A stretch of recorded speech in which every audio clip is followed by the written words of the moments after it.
Welcome back, ladies and gentlemen. We'll continue our Board of Supervisors meeting for Calaveras County. Madam Clerk. Okay.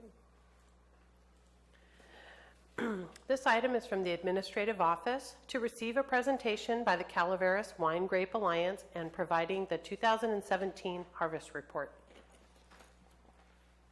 Thank you very much for having me. As most of you know, I'm Shelby French, I'm the Executive Director. There you go. That was rule number 1. Executive Director with Calaveras Wine Grape Alliance. I have been on the job since January of this year, so I am still learning and developing, and I look forward to coming to you often with more updates and information. Let's see here. So you all have in your packets, I won't read you this, our mission and vision statement. I do hope that you will take a minute just to peruse it, because it is very important to us and our board. We are a membership-based organization. Our task is to promote our wine region as well as offer support to our wine and grape growers. We have currently 25 winery members. There are 37 tasting rooms in the county overall. We have the majority of them. They all pay $1,000 per year. We have 24 industry members. The industry members are made up of restaurants, some hotel partners, some local banks, and other business members that want to support the wine industry. We have 20 grower members, and we have 56 associate members. The associate members, it's cut off there. The associate members pay $50 per couple or $35 per person. These people are, in my mind, exceptional because they pay money to us just in order to support our wine industry and our wine community. So we do offer them some discounts on some of our wine education, and anytime we have something that we can pass on a discount or promotion to them, we do. But I love that these people just want to support our industry. One of the things that I am most proud of is our educational series, which we host every month. Our grower meetings, which you also have in your packet, which is an indicator of what we did and are still completing here for 2017. Our growers education covers a wide variety of topics. We have expert speakers from all over the state, and our educational workshops are more than just for our grape growers. This past year we had a workshop on beekeeping, on composting with Jason Diestel from Diestel Turkey Company. So it's really wonderful when we see all of our growers coming to these educational meetings, as well as some of the general public. Our Calaveras Uncorked Wine Education is a monthly evening series centered around wine education, where we might sample wines from Spain compared to some of our own Spanish varietals with our own local winemakers. We might offer a workshop on how to taste wine like a sommelier. And I always joke, if you can spell sommelier, you can taste wine like one. In 2018, we'll be hosting a direct-to-consumer wine education. This will be a 4-month series that will be centered around increasing wine sales in the tasting room, growing your wine club membership, and we'll also be covering tasting room management as well as marketing. Connection to broader networks. As an alliance, we have an opportunity to be part of these larger, broader networks and represent Calaveras County and our wineries who could not otherwise afford membership.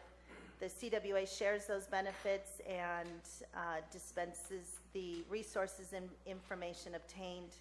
We recently hosted members of the Calaveras Wine Institute at one of our board meetings, and they talked about state and federal policy issues. Issues facing Calaveras wine community.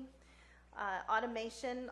All of the industry chatter right now and reports are suggesting automation in the vineyards as being very important. All of our counterparts and counties are all moving towards automation. It's a little more challenging for Calaveras County because so much of our vineyards are hillside or rocky terrain. We're looking at some grant opportunities to maybe share in purchasing some resources or purchasing some equipment that we might be able to share because there really is, other than one of our wineries, that might have the budget for automation. So sustainability, there is an industry push for labeling wine certified sustainable in California. It's already starting to come into effect, and our studies show that the majority of the consumers in California care about this farming practice. So there's a push to incorporate a logo on the bottles, and luckily most of our Calaveras wineries do practice sustainability, and but CWA is working on ways to support our own wineries in moving towards this certification. Sustainability includes protection of natural resources, non-invasive chemical pest management, and water conservation. And the CWA can help wineries with becoming certified as sustainable for labeling purposes, as well as provide education on sustainable practices. Harvest this year has been challenging, mostly due to the shortage of labor. The current immigration climate, not to mention the fact that Mexico is a more viable place to live and work, has left California's economy with less workers here on temporary status. And for the small mountain community like our own, it has been problematic. The contractors that we've had in the past are just simply going to the other counties across California. I just read a recent study that said that, or a recent report that Napa-Sonoma is looking at a reduction, almost 40% of their labor force this year. So they've been greatly impacted, and the wineries that I've talked to are all paying 2 and 3 times as much for the labor that they used to get. So the labor's been a problem, getting the pruning and the thinning done in time. We recently the CWA hosted a think tank a few months ago to talk about these issues and brainstorm on ways to address. We discussed the H-2A program, which is a government program that allows you to sponsor a migrant worker temporarily, but you have to provide housing. So we're still looking at some options there for us. Weather this year has been a problem for sure. For some of the grapes in Calaveras, not all. The late rains produced a late bud break, and things were slow to produce. The amount of high heat that we received recently, turned much of the grapes into raisins. And but most of the Calaveras grapes have developed very nicely. So overall, our yields are down, but everybody is saying that this year is going to be a great year because the quality of fruit is very good. When things develop slowly, they get to develop good flavor profiles.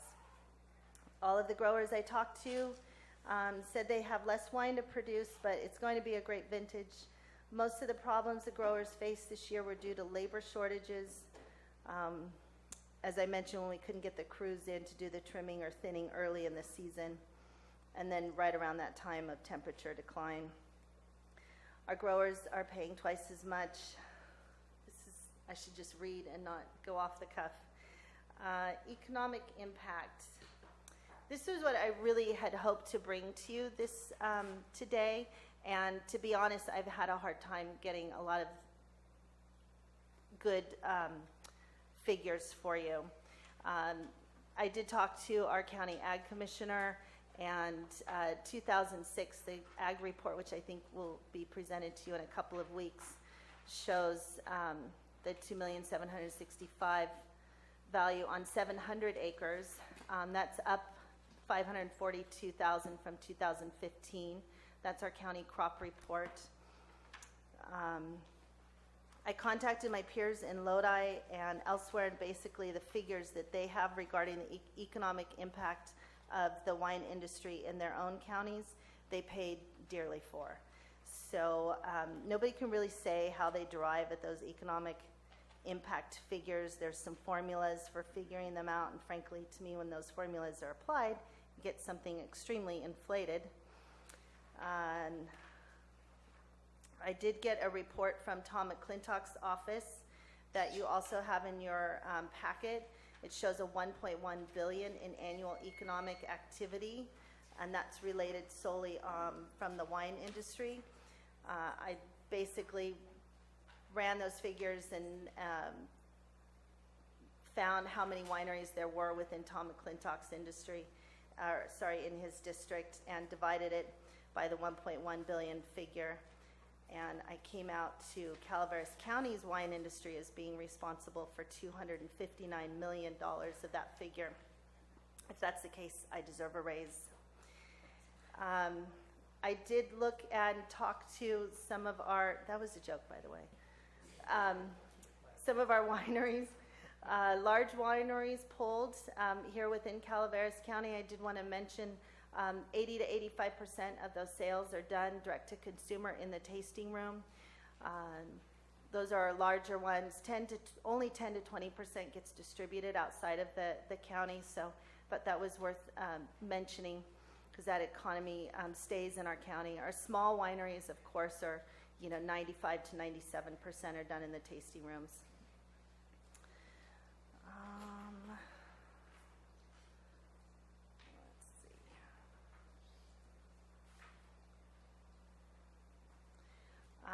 In your packet, you have our current list of our board members, and they help us greatly. Can't do much without a good, strong board.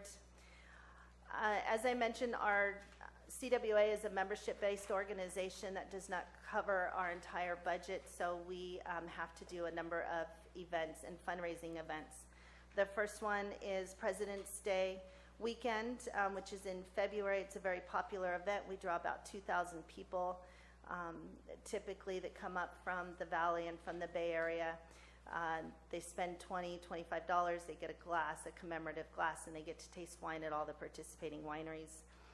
That's a very popular event.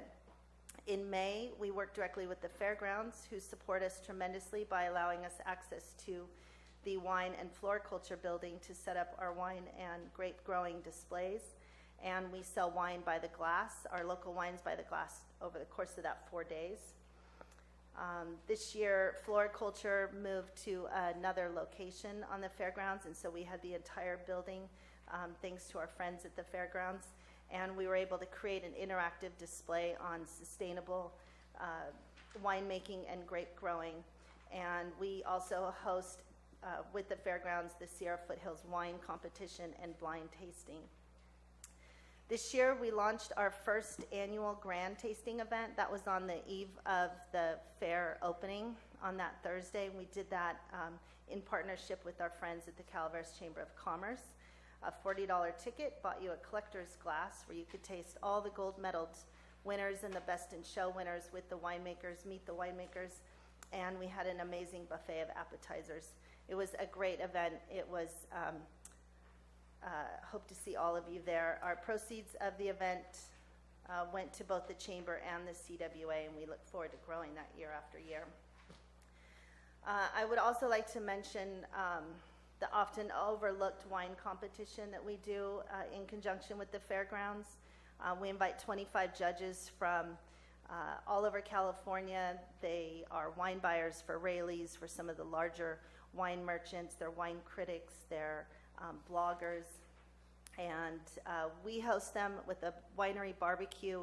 Our winemakers come the night before the tasting. The fairgrounds supplies them with the overnight stay. And this is important because we want these wine experts to come and discover Calaveras wines.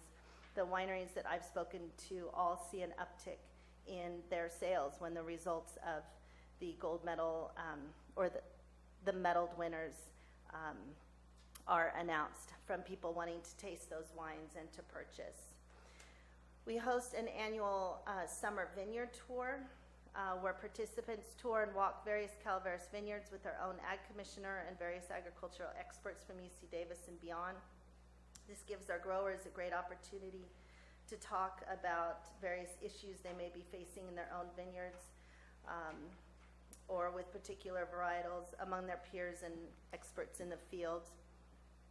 Our 24th annual Grape Stomp is happening next weekend, and we draw 7,000 to 10,000 people for that event.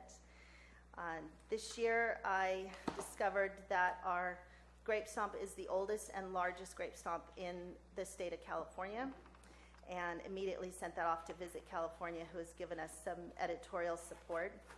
And I would also mention that we have 120 teams that compete throughout the day during the Grape Stomp, and I yesterday charted where all of those people were coming from and found that 87% are from outside the Sierra foothills. We have people registered from Texas, Ohio, Nevada, LA, Reno, Paso, Chico, and all over North and South Bay Area. And then in November, we'll have the annual Festival of Wines, which is a lovely event. And as I also should go back and mention our mission and vision statement, our goal of the CW is to support our community and give back. And we have an agricultural scholarship that we award $1,000 to the 3 high schools in Calaveras County. And those proceeds are earned at the Grape Stomp. We have a auction, and those funds come from the silent auction. That concludes my presentation. Thank you for the opportunity to be here today. I will make sure, as I mentioned, I come back often simply to remind you that our Calaveras wine community is a very important economic driver to this county, and we'll often need your support to keep it viable. Do you have any questions? Supervisor Mills? I noticed that you did not include the first taste of Calaveras, which was done in January at Coppertown Square, and we saw over 1,000 people there.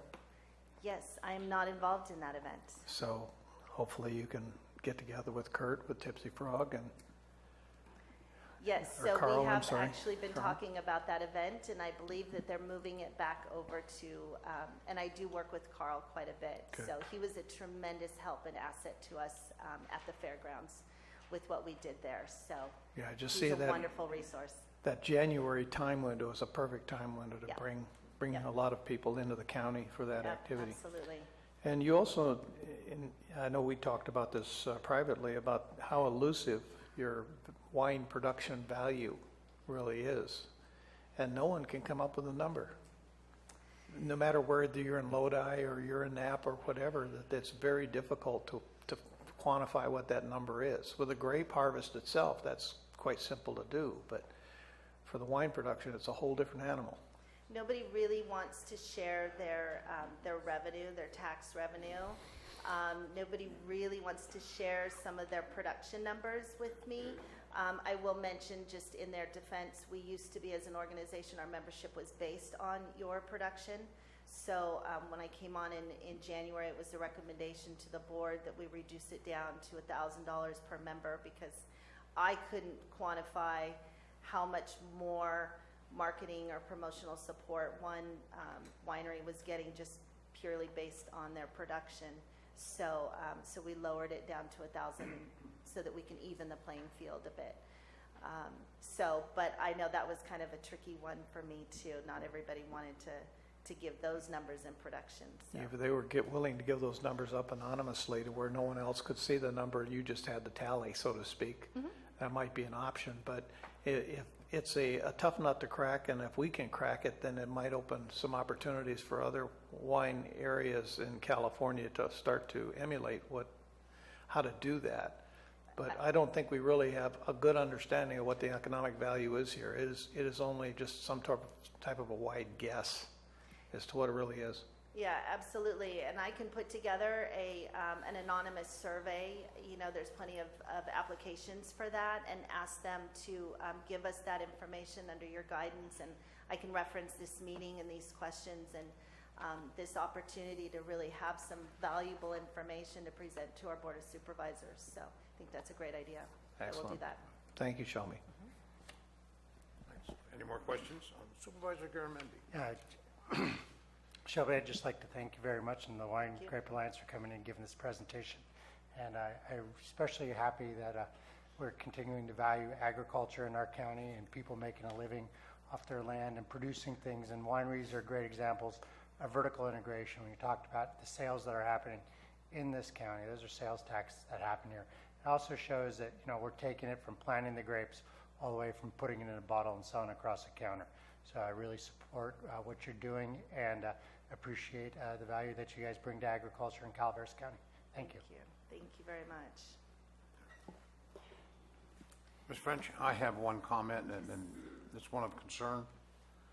You mentioned that our labor market in the wine industry is declining. I see that to be a real important issue, especially when we're seeing our labor come from, if you will, Mexico, and seeing what's happened there, the devastating earthquakes. It looks like we may be in for a real rough time when it comes to harvest time or just maintaining of our wineries. So if there's anything we can do as a county board of supervisors to help the CWA attack that problem, if you will, and find solutions, please don't hesitate to ask. Yeah, thank you very much. I know that's, you know, it's interesting when you look at geographically where we're located and you think about where those labor pools are going to go, and of course they're going to filter through the valley and they're going to filter through even Amador County and whatnot, and Sacramento, El Dorado before they get to us. And you know, what is really the incentive for them to come this far up to Calaveras County, unless the pay is, you know, as competitive as it is in the valley floor and, you know, our most recognizable wine growing region. And that's just not something that I think we're all prepared to do. So I think the consensus this year was everybody, you know, really came together and worked together, and that's just something that I need to do, and our board as well, of bringing our members together so that we all utilize each other in getting through this and sharing our resources. So, because it maybe was easier just to focus on, you know, what you had available to you before, but now we really need to work together more. Okay. Good presentation. Thank you very much. Thank you. Any public comment?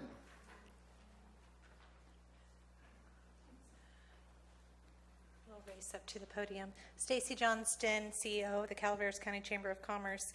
I met Shelby just probably about January, I believe, when she took the position, and we in Calaveras County are extremely blessed with our wine community and what that brings to this county. And working with Shelby has been a pure pleasure. She loves this position. She is very, and I speak about it all the time, it's like my number one language is relationships and collaboration, and she embodies that, and I appreciate it. And again, we held the first annual Grand Tasting event in collaboration with the Wine Grape Alliance and the Calaveras County Fairgrounds, and it was a fabulous event showcasing our beautiful wines and our award-winning wines. So again, I echo her comments and encourage you next year to attend. This is a growing event, and we look forward to future events with the Wine Grape Alliance. Thank you. Hi, Lori Giannetti, Calaveras County Fairgrounds. Again, another great partnership for us. Our wine competition, I think, last year was the 37th year. I think when we started it, you know, there was Barton, Steveno, I mean, and look at how that has just grown. And we really consider the fair that we want to develop and keep developing that partnership, because as you know, the Frog is an economic engine for this county.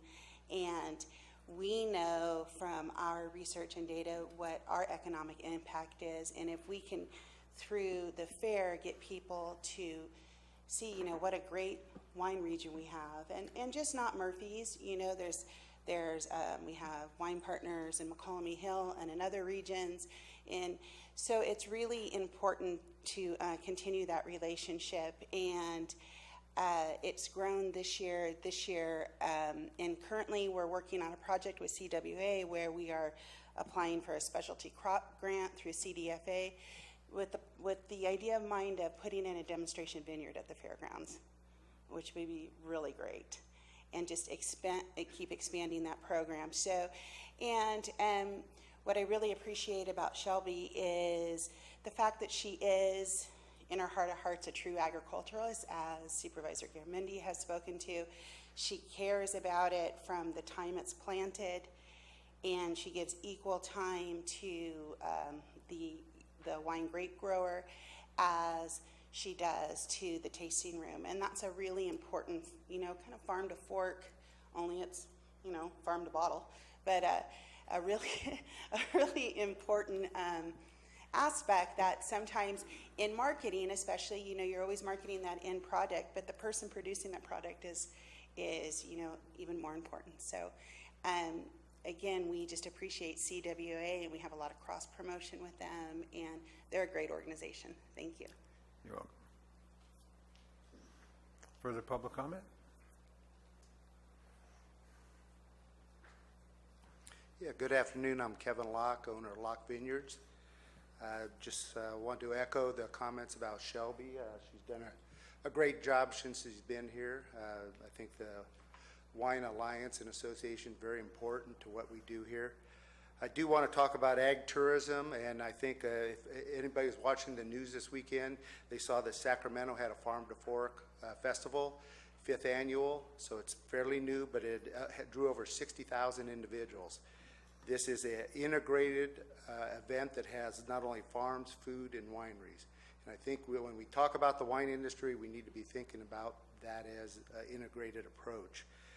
The Wine Alliance, which is a national organization, came out with a recent study that said farm experiences and food experiences are probably the #1 thing that people are looking for when they come to an area. Not just having a glass of wine, but looking at all these other things. I think if we look at our county, and I've looked at zoning a lot, in a lot of ways it's easier to farm in the city now than unfortunately is in our county. There's been an explosion in farming and urban farming. It was AB 551 that was passed 3 years ago, 2014, that gives a lot of people the right to farm within urban areas. You can have 0.1 to 3 acres and farm in an urban area. A lot of that, if you look at our zoning, is restrictive, and we cannot do what farmers people are doing in this explosion and experience that's happening. They've also, under AB 551, have set an Urban Ag Incentive Zone Act that incentivizes people to farm within cities. It's kind of counterintuitive, but that's kind of the culture that we're living in, and the young individuals that want to do this, that they're using a lot of the areas within urban areas to farm. And these are very micro farmings. They're very industrious. They're using a lot of new and inventive ways to farm. I think we need to be looking at that. And a key thing I think in this area is ag water, that we are blessed with ag water, and I think we need to line up our zoning with our ag water. We have ag water from Murphy's. It goes all the way down to Carson Hill. A lot of counties don't have that. We need to look at that and then tie in our incentives with that zoning and that water. So I just encourage you maybe to think of these things. Again, we need to tie all these things together in the future. Thank you. Thank you, sir. Further public comment? Viola Haviland from Mountain Ranch. We just got back from France, and the majority of their farming is done on hills. They don't use pesticides, and they also use automated machinery to get the grapes. Thank you.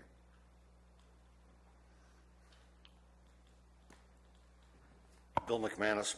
I just have actually 3 questions. If should I ask them all at once or one at a time? Would you please, Mr. McManus? Yes. Ask them all at once, and we'll address them at one time. Okay. The first question is, what percentage of the acreage, wine acreage or vineyard acreage, is part of the Wine Grape Alliance? Okay, and then it would be as far as the alliance is concerned, the approximate total acres that are represented in your organization. And then the last question is the approximate number of hazmat incidents on any vineyard within the membership of the Wine Grape Alliance. Thank you. Okay. Any further public comment? I think those answers can be addressed after we have the board discuss that. I think it's probably the proper procedure for that. Any more public comment? Seeing none, we'll bring it back to the board for discussion. Anybody have any questions or comments on Wine Alliance? Just a comment coming from restaurants. I ran 3-star restaurants years ago. Is a great wine actually enhances the food. If you can get a correlation with your better restaurants, and understanding that the wine's intention is to clean the palate and provide you a better, more flavorful experience, that we found that where you didn't have a good sommelier available and could actually pair up to the food products, people really missed out.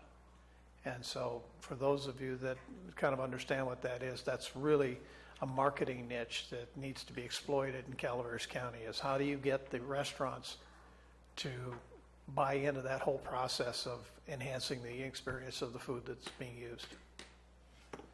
Okay, thank you. Anybody else on the board or staff? Okay. I'll ask the questions. What's the percentage of acreage? Sorry, I'm a first timer. That's okay. What percentage of acreage is part of the CWA? I'm going to guess at that. I'm going to say about 3/4, and I will report to you on those actual figures.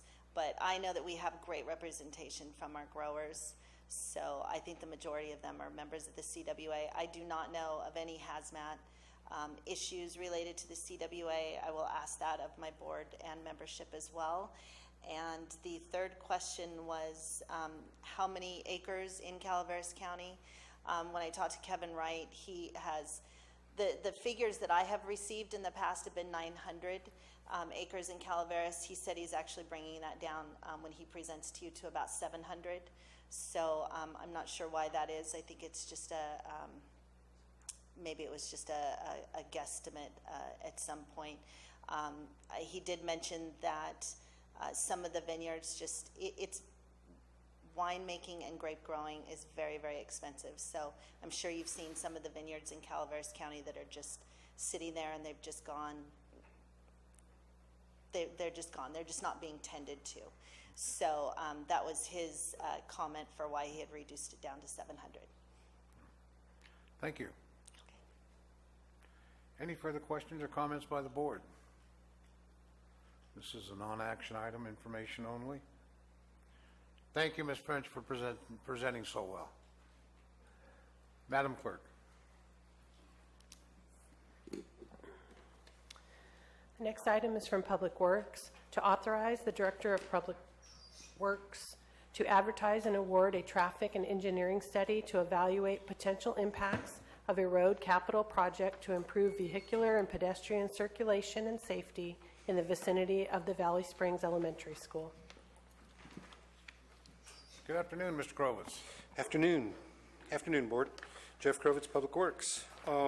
At the last meeting, this item was on agenda, and it was continued to today so that I could report back on potentially what were the results of a meeting that we had last week at the high school on this issue, and to bring back to the board potential funding options for a traffic engineering study. We all remember it the same way? Good. We had a meeting last Thursday at Valley Springs Elementary School. In attendance was myself from Public Works, two members from Valley Springs Elementary School, the principal, and the head of their transportation services. We had a citizen, 3 officers from the CHP, including the bus officer, the transportation officer, I believe is his name, who's also a parent. Caltrans sent a representative of their planning group, and then Supervisor Tofinelli was there. Thank you very much. We discussed a little bit of the history, some of the things that I presented at the last board meeting. The meat of the discussion circulated around operational issues. Those were based upon observations by the CHP traffic officer about what he noticed was going on on the roadways in the immediate vicinity of the school when we had school buses, special needs buses, parent pickup and drop off, as well as pedestrians either being dropped off a few blocks away from the school or walking to the school or walking away from the school during the morning drop off period and the afternoon pickup period.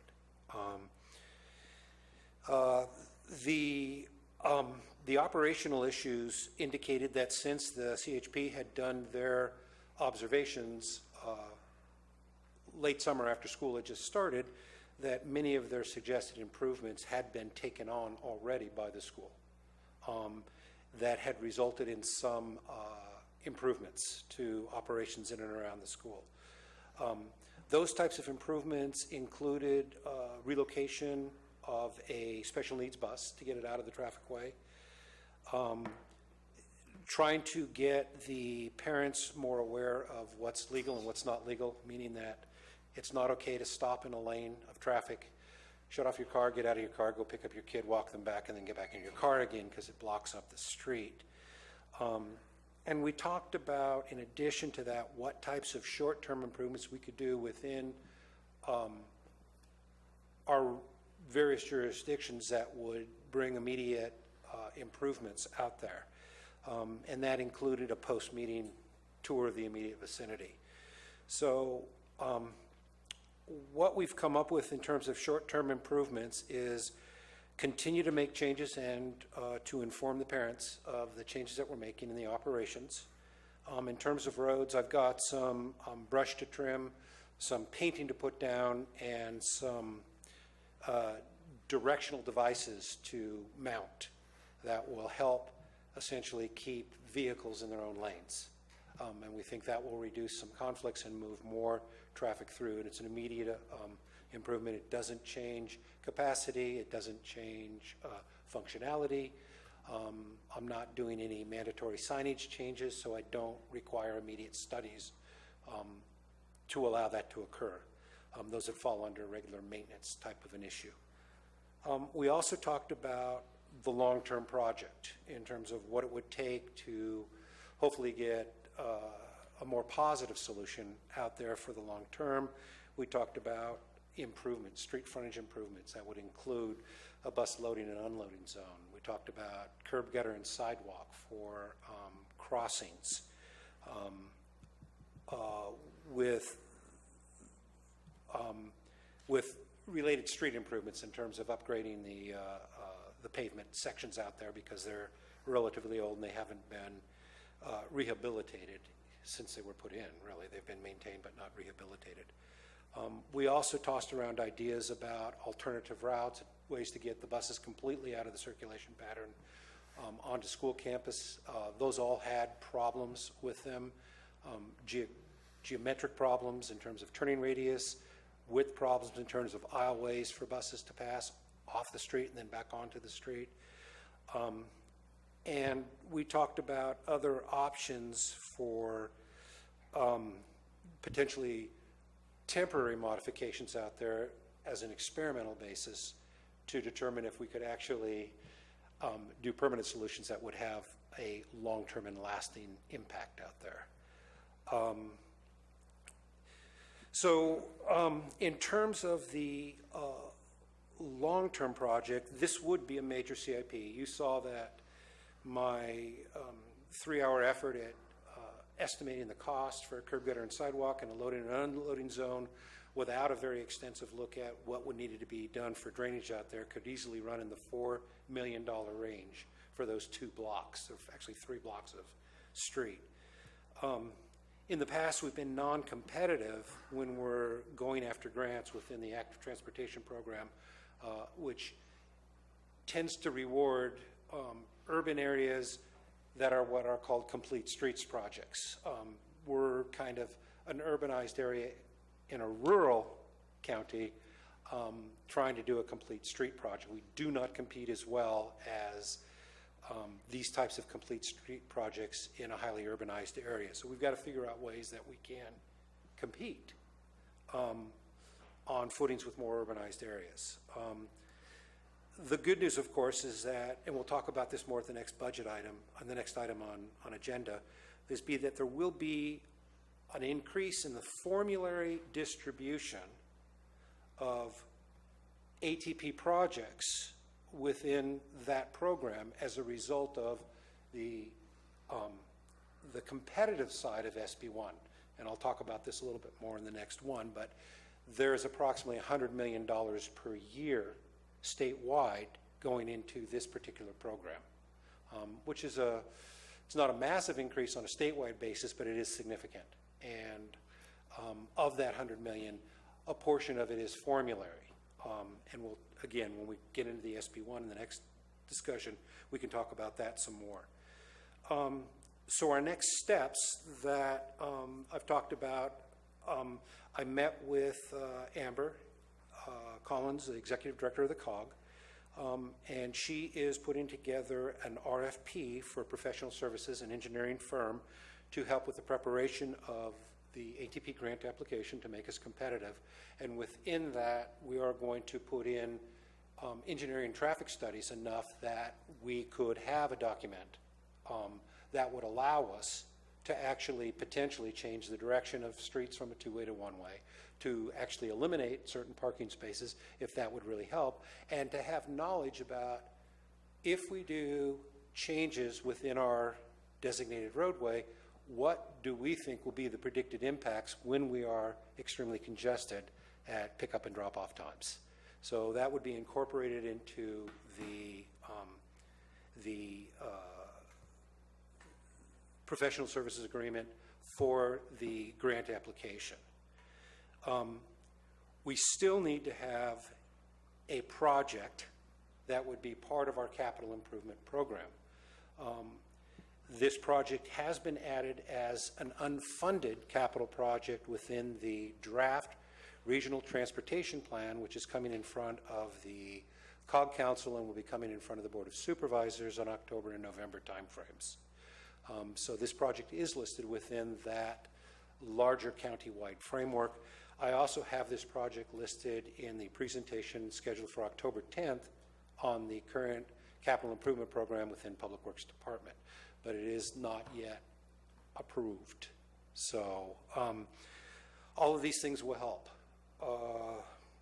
That is my current status on the report, and the recommendation that I would have is let us continue. School will have some closure in October, in which I plan to do those street improvements that I discussed that don't require an engineering or traffic study. And then let's get the consultant on board to help us strategize on how we will be competitive within this ATP framework. This year is unique in that there's a call for projects in October, January, and then in the spring. After this year, I think it will be a once-a-year call for projects. So I don't think that the time frame between now and October gives us enough time to be competitive for an application, but I think the call for projects in January does give us enough time to submit a competitive application. This was confirmed by an email I received after the project from Carl Baker at Caltrans, after he received a report from Kevin Schroeder, his substitute, who was at the meeting last week. So questions, and Supervisor Tofanelli, if I missed anything, please fill in the blanks. Okay. Questions of Mr. Clovis? Supervisor Tofanelli?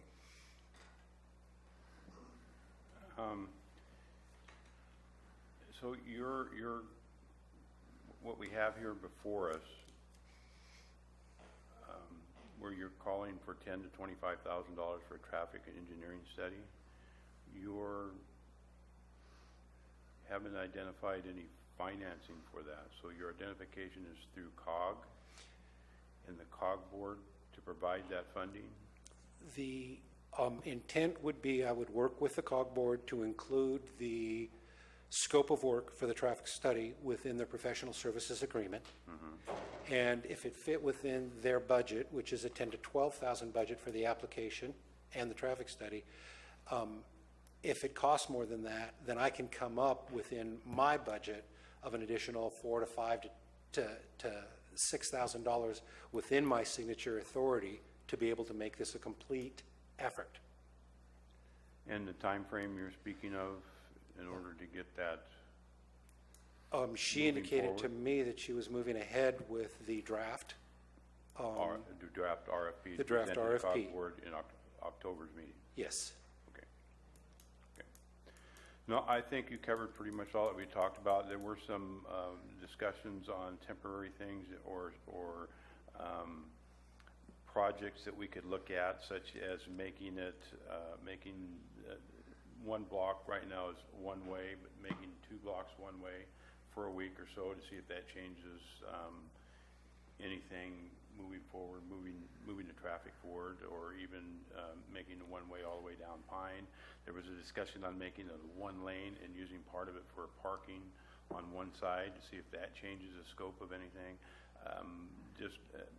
Several things that we talked about that we decided that we could probably try for a week and see if it's improvement, and then we can include that as part of the engineering study when we give them information on this project. So, but one thing to make clear of that, yes, Kevin from Caltrans was there, and he was very adamant about us being competitive this time, and he gave us some heads up on several things to do in order to be competitive, which I think is positive for our outlooks on this round. And again, I don't think October, you're right, but January would probably be the best bet for us to go forward with that. So I just think October is too soon. Some of the things that Caltrans was suggesting is that we need to expand the focus of the Complete Streets grant so that it includes things like sustainable communities, that we can prove that the school district is doing outreach for an improvement to pedestrian or bicycle or non-motorized modes of travel within the area. disadvantaged And neighborhood. And exactly, which is, Things that I don't think were in the other grant applications when they were put out. that's correct. Yeah. And those will take a little bit of time to put together within some of those things COG will end up being able to do. Some of the things Public Works may be able to do. Some of the things the consultant will be able to do. So it will really be a team effort. We have the CHP on our side for this one too. They are going to draft a letter for the commander for this grant application. And there's an outreach by the school to the parents to write letters for this grant application also. And I also think that very important in here is with the CIP program, which in a perfect world would have been in front of you with the rest of the budget, but we were late. If this project indeed exists not only on the RTP, but also exists on our CIP program as a priority project without funding identified, that is additional supporting evidence that we can include in the grant that we haven't had in the past. Thank you. Further Thank questions? you, Mr. Clovis. Further questions, Mr. Clovis? Okay, any public comment?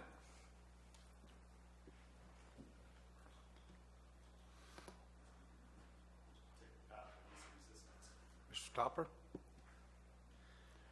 Ben Stopper, District 5. I was the community member present during this meeting. I've attended multiple meetings with Sherry Roosh from the school board moving forward on this. We appreciate Gary moving forward with making this a priority for his district. The parents at Valley Springs Elementary are very concerned. Just with them talking about the dynamics of the situation, there are many kids that are walking to this school, and there are no sidewalks on the sides of this road now. So kids are walking between moving traffic of sometimes impatient parents, and we're lucky that nothing has happened yet. And I don't need to repeat everything they just said because they were on point when it comes to what Caltrans related and being competitive. And I just want to thank Mr. Krovitz and Gary for bringing this up and pushing it, because it's a long time due. This isn't the first time we've been through this. It was back way prior when Gary was on the board before, and even in between, and everything else. When the dynamics of that situation and the planning of Valley Springs Elementary was put together, we're in a different situation today, and we need to keep the focus of our children. And it sounds like the course they're taking now to broaden it and be competitive for this grant will actually benefit more of Valley Springs than just the elementary school moving forward. So we would appreciate all your support, and we do have many parents behind us that are willing to write those letters, Gary, and thank you for your time, gentlemen. Thank you, sir. Further public comment?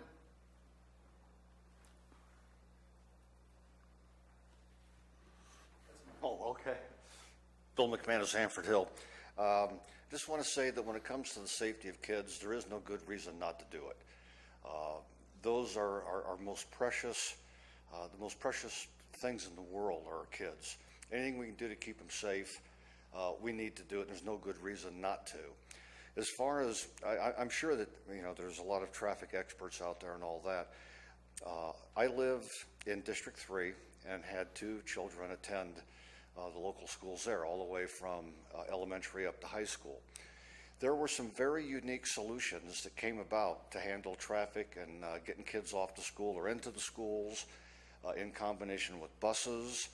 Albert Michelson is on a very busy street, and that's Pennsylvania Gulch. Avery Middle School is on a fairly busy street, which is Moran Road, just off Highway 4. And Bret Harte High School is off a really busy street, which is Main Street and Angels Camp, and Murphy's Grade Road. So I don't know what the layout is for Valley Springs, but maybe if someone were to take a look at it, there might be elements there that you could draw from. It's like, how did they handle the bus traffic? How did you handle the traffic with parents dropping kids off? How did you keep them safe? And at Albert Michelson, I know that there's a cooperation between Feeney Park and their driveway and getting kids into the elementary school. And sometimes the solutions they come up with at first seem like a bit of an inconvenience to parents when you're driving your children to school. But that little bit of inconvenience can yield a tremendous amount of safety and make a very complex problem maybe a little bit more simple. So I don't know if you've looked at those 3 schools and, like I say, maybe draw something from that, see an element that could be used in conjunction with something else at Valley Springs, and let the parents come up. I don't know if everyone has seen those, but it actually works pretty good. Like I say, but there's a little tiny bit of inconvenience for parents, but the kids are really safe. Thank you. Thank you. Further public comment? Seeing none, I'll bring it back to the board. Any board discussion? Seeing none, any staff input? I'll entertain a motion. I would move this item, Mr. Chair. Motion by Supervisor Tofinelli, Second? second by Supervisor Garamendi. No more any further public comment. Bring it back to the board for a vote. All in favor indicate by saying aye. Aye. Aye. Opposed indicate by saying no. Hearing none, motion carries 5-0, unanimous. The next item is from Public Works to, Excuse me, Madam Clerk. We have a request for a break. We'll take 10 minutes.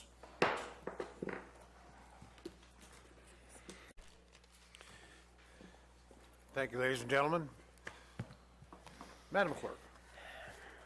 this item is from Public Works to adopt a resolution to incorporate a list of projects funded by SB 1, the Road Repair Accountability Act, into fiscal year 2017-18 Public Works Department Roads and Bridges Division budget.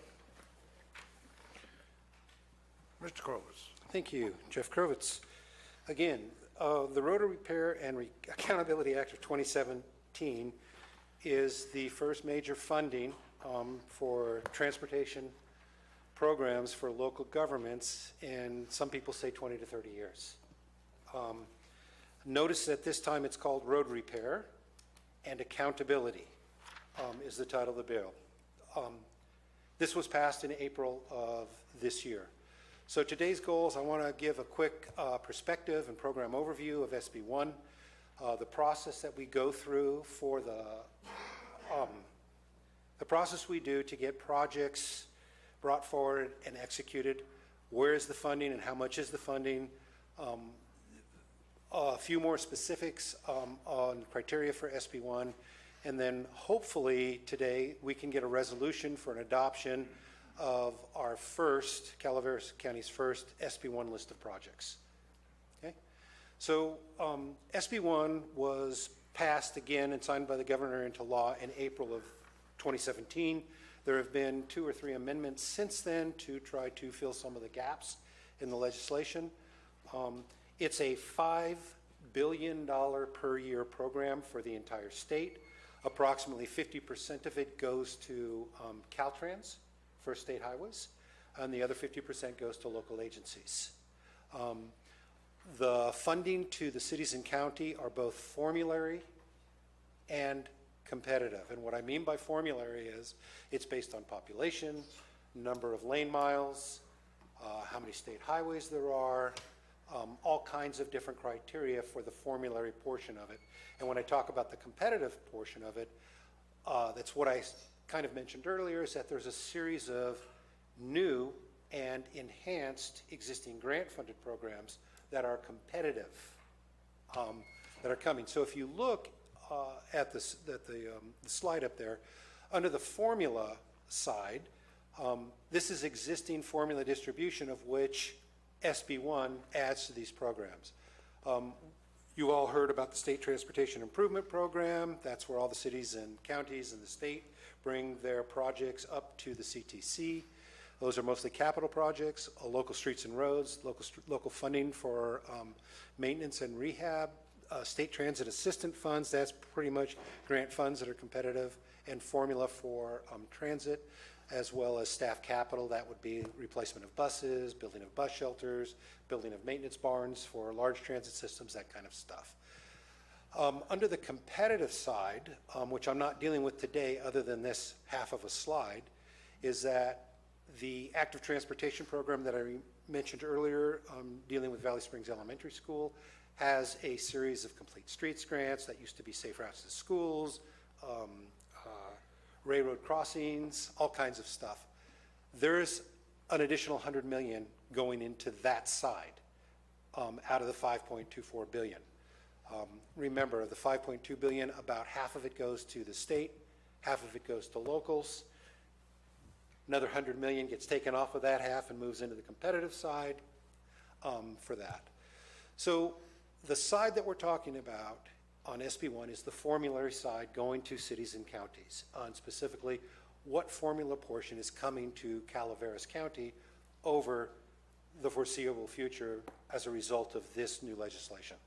So this part of it is called RMRA, or Road Maintenance and Rehabilitation Account Local Project Eligibility. You notice that in those words, and this is directly taken from the title of the bill, there's nothing in there that talks about capital improvements, expansion of facilities, that kind of stuff. This is really to try to catch up and backfill a deficit that has been growing over a decade or more in maintenance and rehab. So the RMRA funding shall be prioritized for expenditure on, and this is directly out of the language of the bill, basic road maintenance, road rehabilitation projects, overlays, type of things, critical safety projects. That's what the legislature intends for us to spend our monies on with this new funding stream. As part of the funding stream, the local entities, the cities and the state, and the cities and the counties, have to provide a regulated level of funding, and it's called maintenance of effort. So it requires the local base to put money in at historical rates of where it was back in 2009 through 2012. So essentially it's looking at what was our general fund contribution to our local roads for maintenance and repair for those 3 years. And then they want the county to continue at that level of effort, or the maintenance of that effort for those 3 years, for as long as we are receiving funds under this legislation. That's the maintenance of effort portion. The county's MOE, by our calculation, is about $600,000 a year. Adjustment was made in fiscal year 2017-18 in this budget year to require, or at least to continue the funding at that level. This chart up on the screen, if you guys can see it, you gentlemen can see it, ladies and gentlemen, excuse me, for those who are interested. This is a 10-year estimate starting in 17-18. You notice that on the left-hand side, the 17-18 estimate is in the neighborhood of $800,000 for the first year. Then it jumps up in 18-19 to well over $200,000 a year, and it peaks out at just over $3 million a year 10 years from now. So this estimate was prepared by CSAC, and it represents over a 10-year period an inflow of capital to the county of about $25.7 million. The reason that 17-18 is so low is the taxes don't start until next month. They're a gas tax, approximately 10 cents a gallon. We'll notice that starting in November. But the monies do not begin distributing to the counties until early 2018. And so we will only have 3 to 4 or 5 months of distribution within the 17-18 fiscal year into this program. And that's why it's so much lower in 2017-18, as opposed to what you see as a gradual climb from 18 through 27. And you can stop me anytime you want if you've got questions pertinent to a slide. I'm not.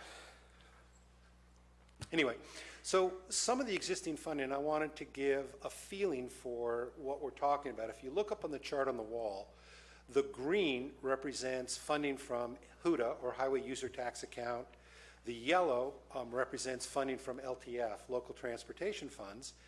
You'll notice that there was only 4 of these 10 years in which a very small increment was coming into local coffers for road maintenance and rehab. Most of that LTF funding goes to transit and COG activities, and that's why we haven't seen any in the last 3 years. The little purple on top of these represents the general fund increment over the last 10 years that has been going in, and you can see that the 3 years of concern, the 9-10, 10-11, 11-12, one of them was a little bit large, then they got progressively smaller, so the average is where that $600,000 came from. And that includes money that was coming in from TOT, among other sources. So if you look at the far right for this fiscal year, 17-18 fiscal year, the red represents our anticipated revenue, at least what we budgeted based upon the $800,000 coming in this year. So before the next fiscal year for us, that red represents our total increment for what we have for roads and bridges. The things that aren't shown in this slide, and to me this slide is one of the more important slides in this entire presentation, is that the base costs that I have in terms of maintaining staff with benefits, equipment to do the work, administration to administer the work, I have a baseline amount. And that baseline amount, I'm guessing, is in the neighborhood of $3 million per year, but it's on an upward trend. It's on an upward curve. As my workers become more experienced, as our medical costs go up, as our retirement costs go up, that's going up. The cost of this work goes up every year as well. Asphalt doesn't necessarily cost less next year than it did 4 years ago. And so, you know, this slide between, you know, $3.25 million and as high as about $4.6 million over this 10-year period, even though that increment for the SB1 is going to jump by 3 times in the next fiscal year, it's going to take 4 or 5 years for us to get back to where we were 10 years ago. This is a holding kind of a pattern. So I guess what I'm saying is that when you hear numbers like 800,000 next year, 2.5 million the next year, 2.8 million the next year, 3.1 million the following year, that doesn't necessarily mean that we are suddenly going to be doing a bunch of very large capital improvement projects across the county. We have to fill the deficit first. Next slide. So, formulary, the project list. What are the requirements? Before we can receive funds, the county must submit a list of projects proposed to be funded with RMIR funds that qualify under the law to the California Transportation Commission. This is due to them on October 16th, so we've got 3 more weeks? 3 more weeks. The projects may span multiple years. In other words, we don't have to spend everything we get when we get it. We can bank it and then spend it in the future, and there's no penalty for doing that. This is all defined under the Streets and Highways Code section. The CTC will review the list of projects to make sure that they meet the intent of the law, but they do not approve the projects or the project list for funding. That's not their job. Okay? CTC staff may work with the county to ensure the project list includes the mandatory information. So the implication here is that the project list is an ever-changing, dynamic list, and we are not held to it. What we are held to is expending the funds, reporting the expenditures, managing to make sure that the funds are expended in accordance with the law, and that our reporting is done in accordance with the law. Okay, so Public Works put together a method of ranking projects where we develop criteria. And I want to say that this is Public Works criteria. It's coming from a very analytic perspective.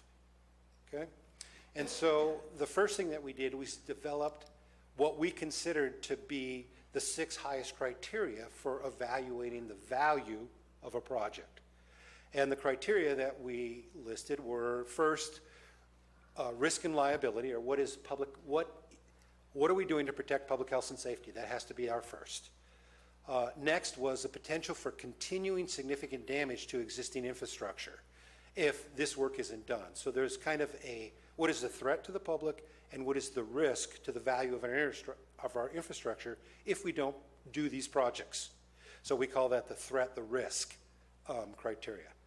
The next criteria is to prioritize the work on the highest ADT, which is average daily traffic. So the roads that have the highest volume of traffic are the ones that we think should get the greatest amount of expenditures. You tend to have more accidents. The more cars you have, the more accidents you have. The more cars you have, the more important that roadway tends to be, or the more important is in terms of linking important areas, okay? Or accessing a state highway type of thing. So that was what that third criteria was. The fourth criteria was to prioritize the work on truck commerce routes, public welfare. What are we going to do? What routes tend to generate the most amount of tourism, tax base, that kind of stuff. So it's really a public welfare consideration. Next is, how does the work that we do fit into other funding sources in terms of leveraging what we expend for the return? RMRA funds can be used as match for most of the programs, most of these grant-funded programs. It's considered local funds. And then at the bottom one is trying to focus on repeated work requests. In other words, we take in work requests every day throughout the county, and we essentially balance them against our resources and how important they are and other criteria on this list, and then we try out to get to those as quickly as we can. So where we have areas of repeated work requests, high cost, repeated maintenance, we call that the efficiency. And those are the ones that I believe that every single one of you on the DS get the calls on daily. How come that culvert isn't replaced? How come that pothole isn't fixed? So once we developed this list, and there's a bunch more that we could balance it on, but we thought these were the highest priority ones that we should take into consideration, we then applied a weighted average according to how important they were. And we could have used a 100-point scale, we could have used a 50-point scale, we could have used a 1,000-point scale, but we gave the top two, the public health and safety, and then the protection of our investment or the risk to not doing the work as the highest. We gave them 12 points each. We then said, based on demand, the ADT, we gave it 9 points, and then distributed 7, 6, and 4, so we had an even number to make it easy. Okay? Questions on this measurement criteria? Okay, moving on. What? So, Let's go back. Yeah, thanks. yeah, so you picked, so how you, this is telling me how you picked the roads. That's just how we pick the roads, okay? And so, well, no, this is not how we pick the roads. This is how, the pick of the roads, the way we started was essentially when we get major telephone calls, I get calls from supervisors, my road superintendent or my foreman, I said, listen, we've got this program coming. I want you to give me your top 5 in each of your districts. And this is an unfortunate nomenclature because the Roads and Bridges Division that's in charge of maintenance and rehab, they broke the county up into 4 districts that don't entirely overlap with the 5 supervisorial districts. So I asked them to give me the top 5 projects that they have in their 4 maintenance districts, and then we gathered those plus the ones that the board has brought to me, the previous board and this current board has brought to me, and we put them all on a big old matrix. We estimated very roughly what we thought the cost would be, and that's what I think is coming next, but we'll get to that. I don't know if I answered your question. This is merely the grading criteria, the ranking criteria, our internal method of prioritization of this big list. Okay? It wasn't how we selected. Thanks for that question, though. I wasn't clear on that, I know. Did I answer your question? No, but you can go on. I mean, I just was concerned, like, you know, I live in my district. I Right. didn't get a phone call from anyone from your office going, hey, Clyde, where's the bad parts in your district? Right. I live in my district. I Right. drive my roads every day. Right. You guys don't. Well, I don't, but, Well, most of your district don't either, because you didn't spray weeds in my whole district last year. Okay. And that's like the minimal, so, you know, I know my district, and I'm concerned why I wasn't phoned and Okay. asked a simple question. well, let's look at the big Okay, I list of said go projects, on. and then you can see if I've missed any. But, by the way, Public Works essentially hires ag to do the weed spraying. So, I'm not saying that we didn't do the spraying, but if we didn't get to your district last year, I apologize, but it's kind of a multi-department effort. So, this is the big list of projects that we started with, and when I say big list, I don't think it's really big. You saw before when the estimated funding over a 10-year period was about $25.7 million, I believe it was. The bottom right-hand corner, which is not quite big enough, and I can't read from here, that's why I have glasses and a piece of paper in front of me. Excuse me? Bottom right, up there, it says guardrail at the copper office, focus flap ignored, and guardrail at Valley Springs, Silver Rapids, Golden Dam Road. Yeah, no, what I was looking at is the bottom line, the total for what this is 26 projects throughout the county that rose to the top of the lists. Okay? Thank you, $30 million. That's more than the first 10 years of funding. Okay? I wanted to make sure I'd identified at least as much funding as we've got. Now, that $25.7 million worth of funding is the funding coming from the SB1 RMRA apportionment. It did not count the increment on top of it, which was general fund. So over a 10-year period, the general fund add to that is an additional $6 million over 10 years, roughly. So that's another reason why the $30 million here is greater than the 25.7, But these projects are ranked on this list based on the rankings, and you can see the scoring criteria. Oh, this doesn't have the scoring criteria. But on those scoring criteria that I showed you before, this is from top to bottom, the prioritization of the projects. One of the things that you'll notice is that the top 1, 2, 3, 4, 5, 6 projects on this list total 7 million, 5.5 million, 5.4 million, 1.5 million, 1.1 million, and 1 million. So the top 6 projects on this list are essentially a little more than a third of the 10-year funding. So, and the top priority one, which is O'Byrne's Ferry Road from County Line to Reed's Turnpike at 7.1 million, we would essentially take in the SB1 funds and do nothing with it until year 3. And thinking that that might not be a good alternative to spend the entire first 3 years of the apportionment on a single project, we then went down the list and said, okay, within the 800,000 from this ranked list, what can we afford in the first year? Next slide. So this is where this slide came from. So this is an initial recommendation for the list of projects, and this is basically for 17-18 to 18-19. And the ones that came out on top were this group of culverts up in in Oliveira's district, and then the other 4, which are kind of scattered through, well, mostly they're up the hill, but one down in Copper, one down in Valley, Murphy's Ranch. They're all chip seal projects, so they could essentially go out as a single contract. So what you're looking at is the top project being a contract for design and then a contract for construction, and the bottom would be a contract for construction. Would be 2 contracts. That would spend just, by our initial estimates, just over the $800,000 apportionment from the first year of SB1. And the only reason that I picked those is that that was what could be affordable on the opposite end.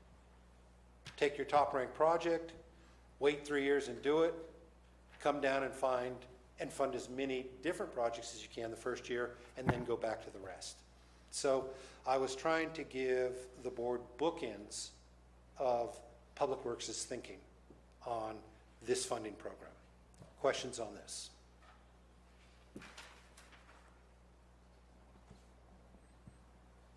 Supervisor Tofinelli. Yeah, I'm looking at your list here, Jeff, and first thing that comes to me is most all of these that you have Valley Springs is actually Rancho Calaveras, not Valley Springs. Oh, okay. There's nothing here in actual Valley Springs or even District 1 that you have down as Valley Springs that is actually within that area. These are all Rancho. So it's kind of misleading when you say Valley Springs on here as to where the actual locations of these roads are. Unfortunately, the column, there's a bunch of more columns of data in this spreadsheet. And the very first column that I've hidden is supervisorial district. Unfortunately, we use Valley Springs for District 1 and District 5, just because of the way the boundaries are drawn.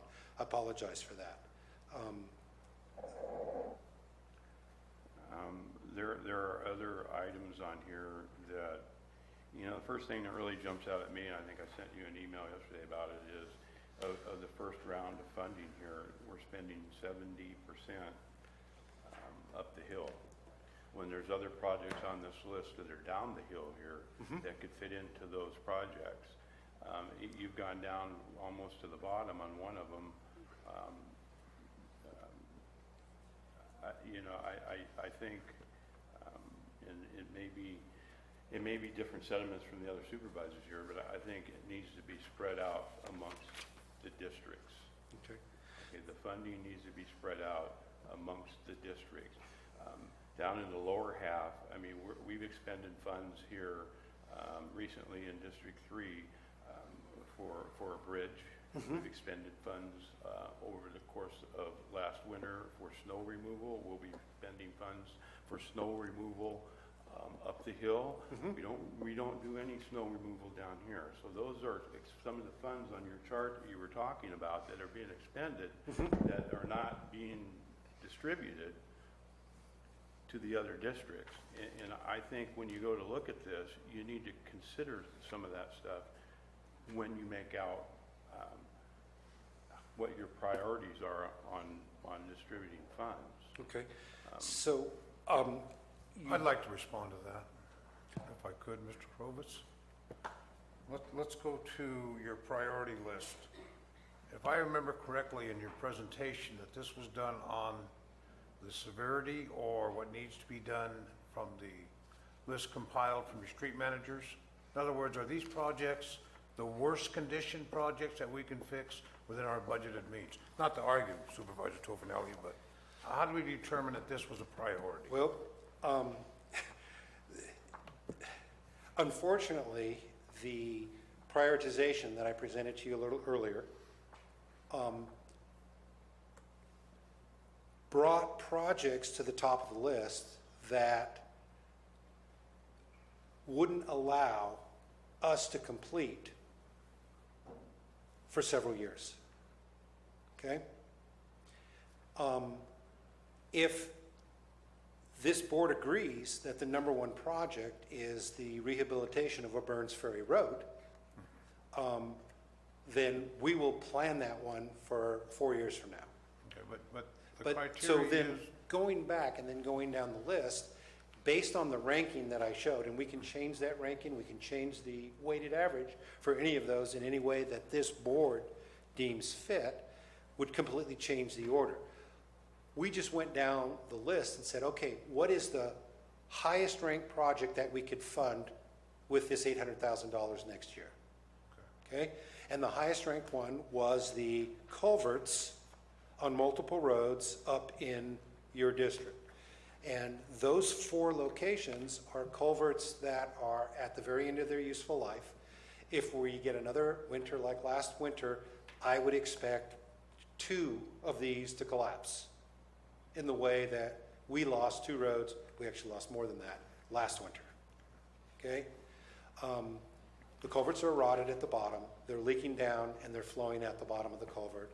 The backfill is starting to settle around the culverts. They have to be replaced. I don't want to rehabilitate a road and put pavement on top of it if I know I'm going to lose the culvert underneath it. is there any similar conditions in any other districts? We've got a similar condition where we lost 2 roads in Supervisor Clapp's district within CSA 1. Unfortunately, when FEMA went out and analyzed those culverts that were lost in the winter storms of 2017, they said, I'm sorry, these are not qualified. Okay? These collapsed because they are old. And I explained to them that their own criteria says that, well, gee, that's not a criteria under which they can be judged. The age doesn't matter. If we have maintained these and they collapse as a result of the storms, they should be qualifying. They didn't collapse as a result of the storms, they collapsed as a result of them being old. Okay. So we're at that chicken and egg thing. So unfortunately, because those culverts are part of a CSA that theoretically has their own funding to be able to address a capital emergency, which it doesn't, they did not qualify.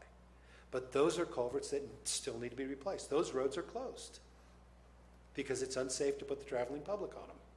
So yeah, it occurred all over the county, but based upon the age of some of these, one of the things that you'll notice is that the older the subdivision, the longer it's been in place, the worse shape its infrastructure is in.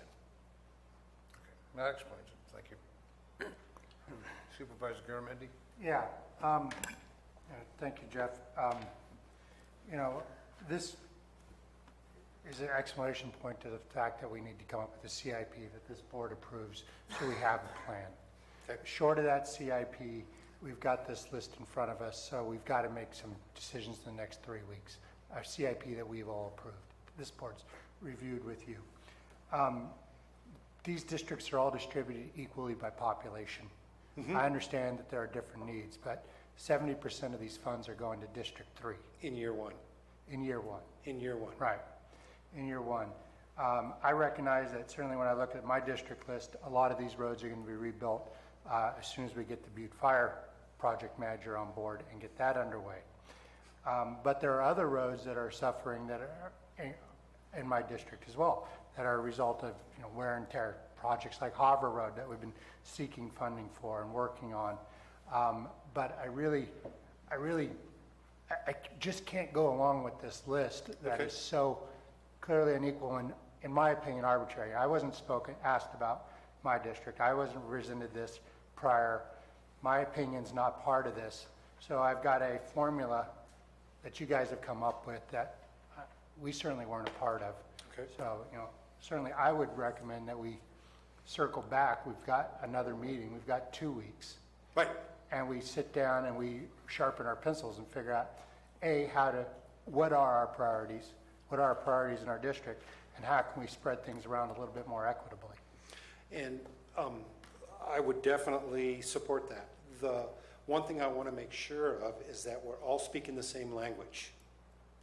And what I mean by that is, yes, these are capital projects, but they are road maintenance and rehabilitation projects as opposed to a capital improvement project.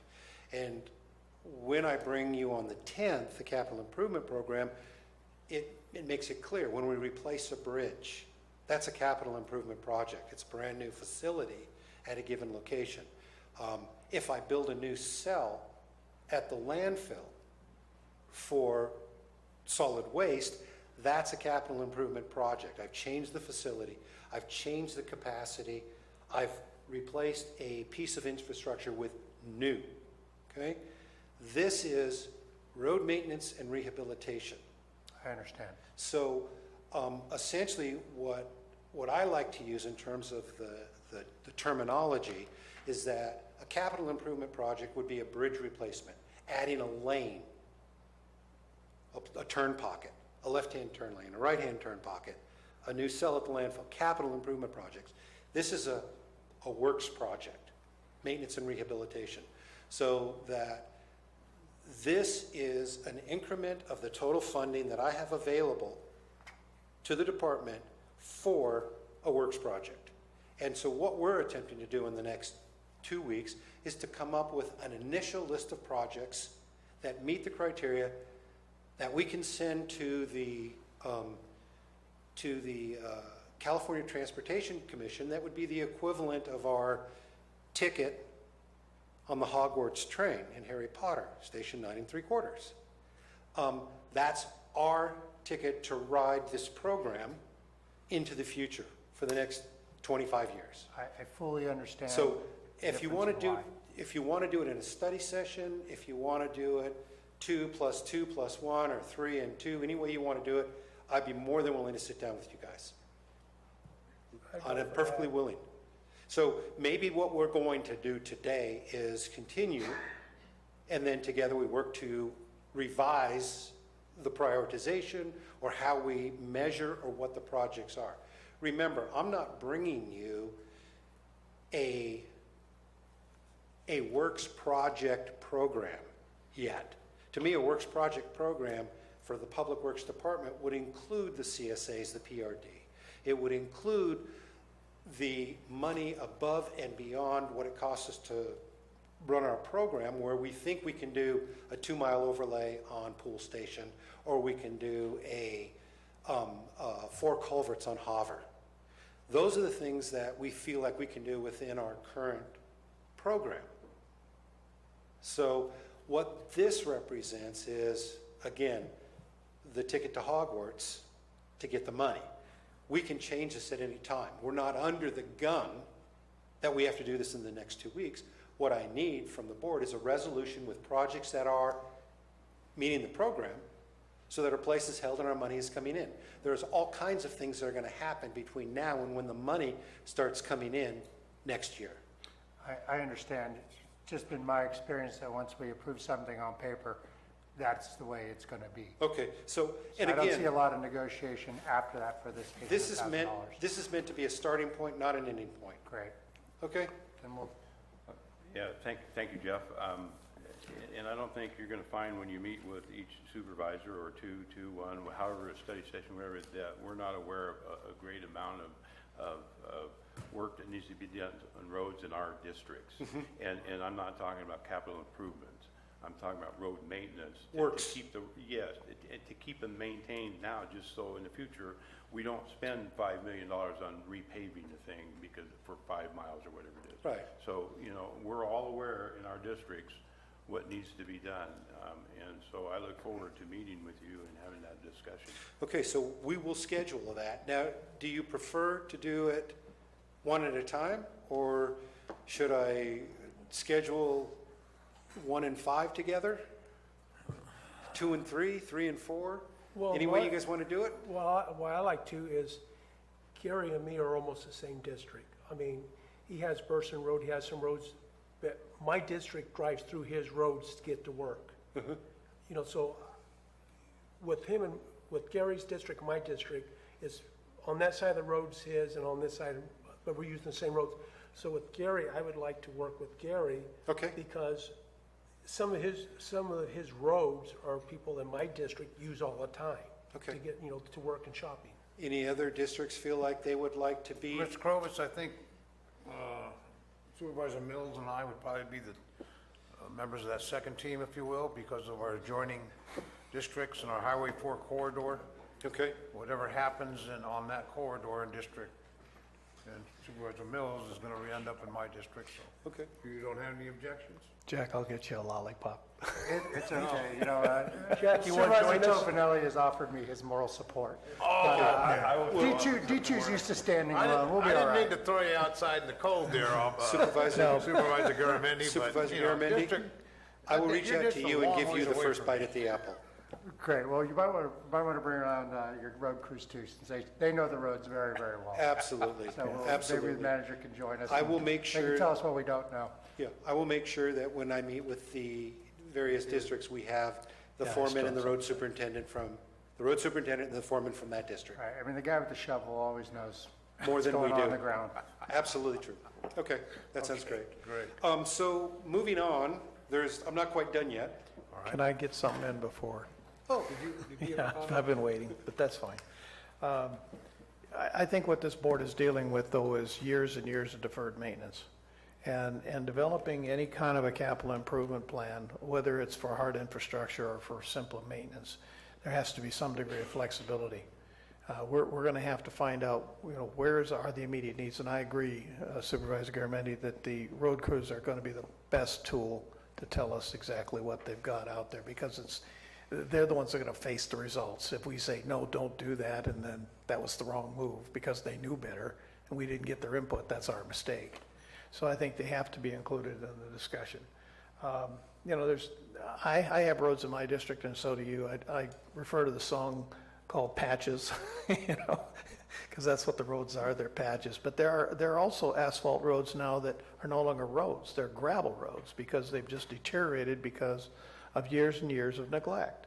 And I think we now see a board that has some purpose and direction wanting to turn that around and start looking, but it's not going to be an immediate fix. These are things that are going to take a few years to start pulling it all together and decide where the priorities are.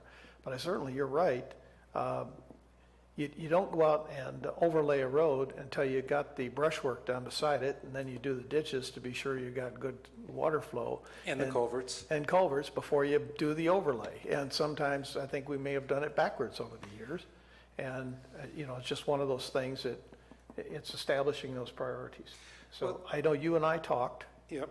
And so we've had, but the HOAs in my area, for instance, are starting to push back. They're wanting to write letters saying, here's the ones that we feel are immediate needs. So I think that we need, if we got HOAs or CSAs or whatever, they need to have some input into this as well. But So, again, I don't, for SB1 funding, it's different. that is different. I get that. And I It's different. do not disagree with you when we talk about this board, which is the CSA board for the entire county, all 5 CSAs plus the PRD, that your advisory committees plus your public works department are the ones that are advising and helping you to prioritize. And so there needs to be essentially a works program for the CSAs. And that should be part of the annual budget. That is the goal. Okay? We are also trying to bring a project in front of the CSA in October for one project that has risen to the level of public health and safety. So we're going to take that one out of order.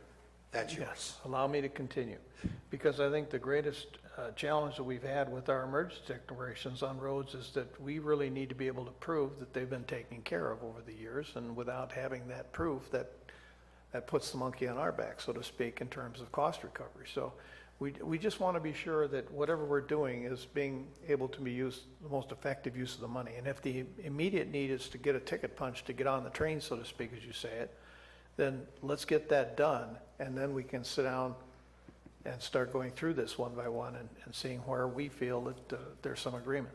Okay? So if that makes sense.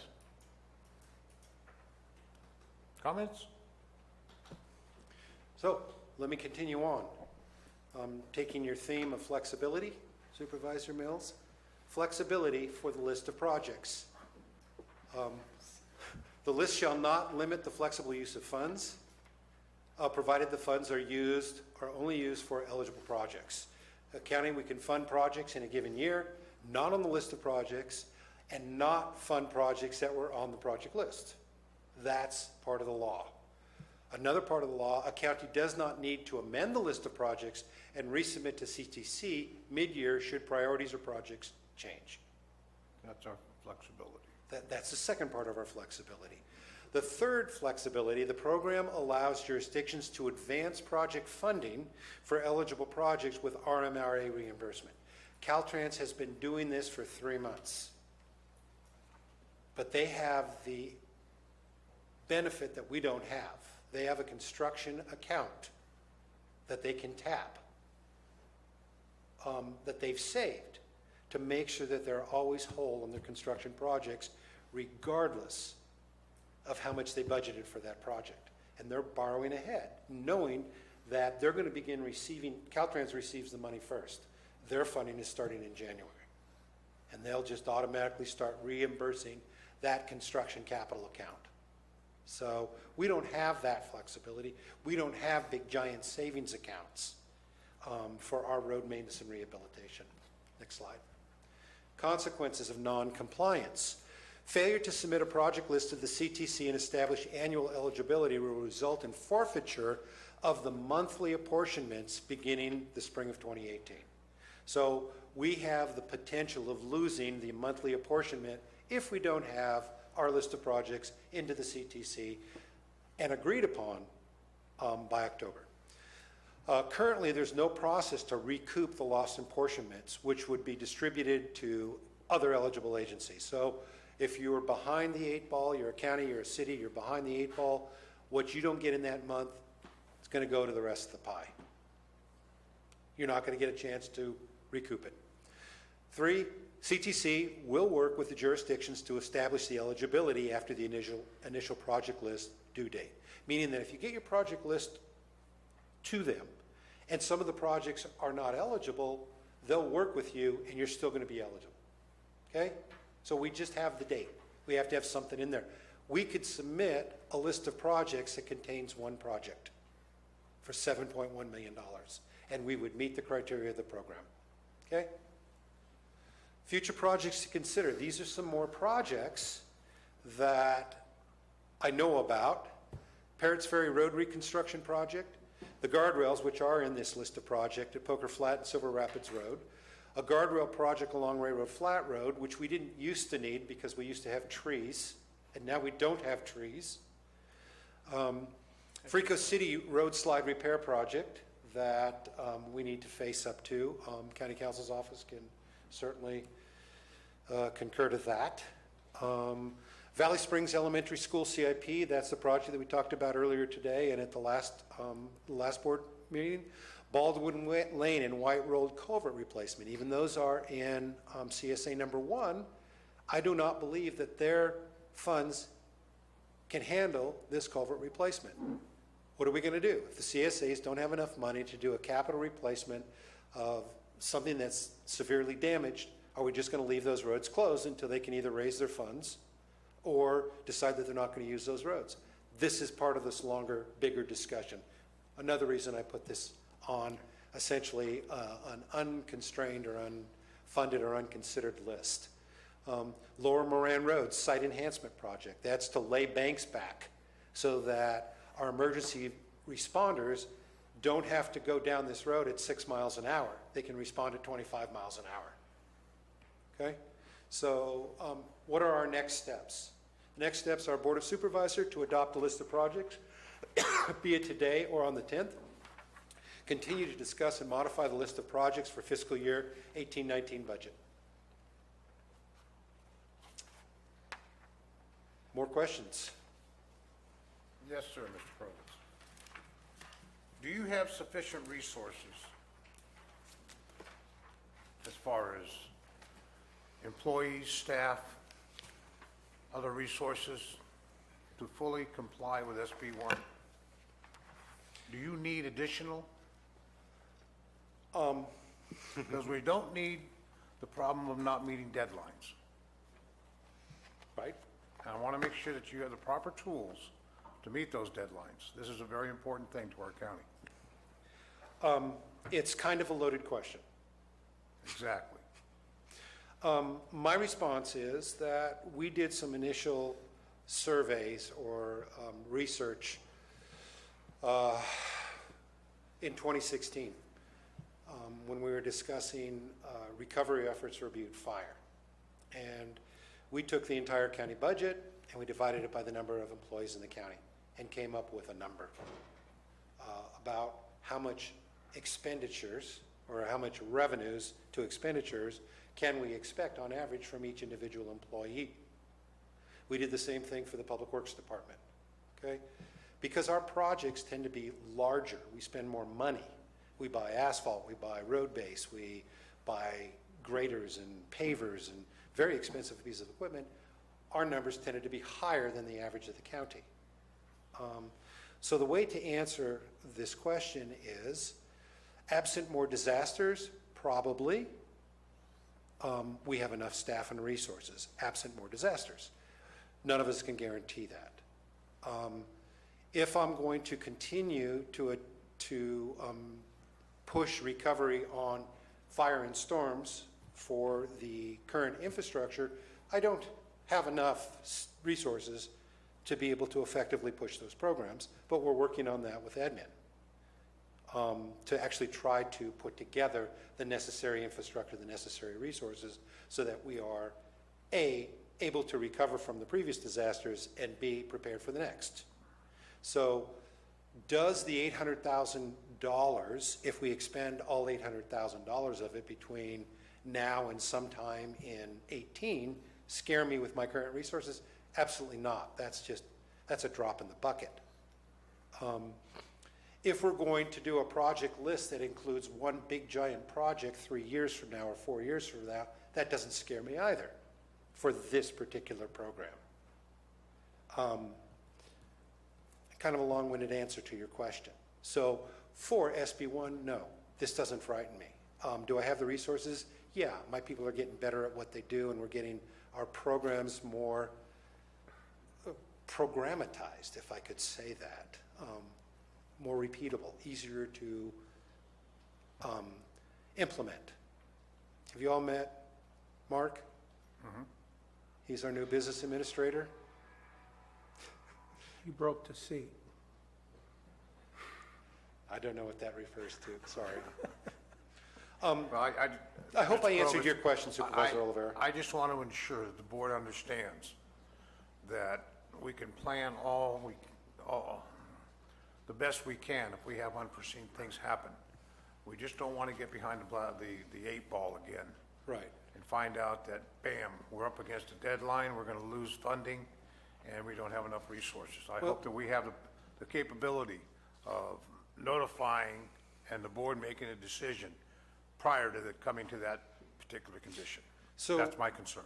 And in answer to that, the initial list of projects that Public Works recommended to you, which was not the highest priority projects, it was the one that we could afford in the next year, you'll notice that the chip seals, which is really a services contract, we can do that next spring, early summer. But for the culvert replacement, we're going to need a consultant. They're going to have to do some hydrologic and hydraulic studies. We're going to have environmental clearance to be able to get into these waterways and do this work, because we're going to be working in live waterways and live channels, and that's going to be a year. And then to get the project out to construction is going to be another, 3 to 5 months. And we're certainly not going to let a construction project to do culvert replacement in October. Thank you.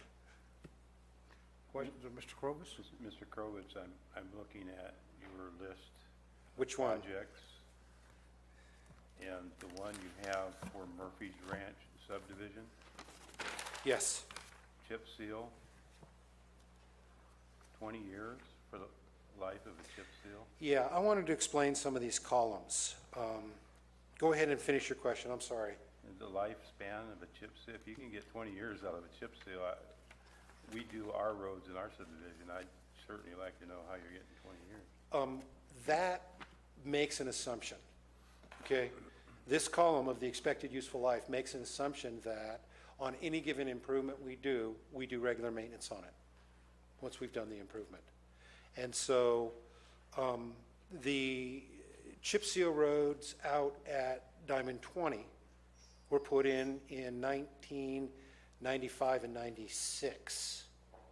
And those, with the exception of one roadway, are still usable. They're not as good as they were back then, but with the exception of a half a mile, the other 17 and a half miles in that CSA are still usable because of regular maintenance. Meaning that this is not to say that this particular chip seal is going to last 20 years.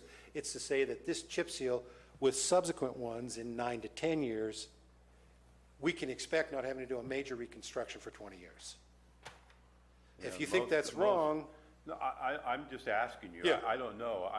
But from my experience, from the roads that I help maintain within my subdivision, the most we get is 10 years, and that's with regular maintenance. But then again, I don't know the height of traffic on these roads that you're speaking of. Right. That has a lot to do with it also, and whether there's any heavy trucks or equipment going over them. Absolutely. The trash trucks on a cul-de-sac is extremely damaging. So looking at some of the columns that I have, type of projects, a general type, location of projects, I've basically given it an area. Obviously, we already know what there's a problem with my areas when they span 2 supervisory districts. We'll try to correct that. Detailed location, great. Total miles, if it's a linear project, we give you how long it is. If it's listed as 0.0, it's a single location. Useful life. This is a mandatory requirement of CTC.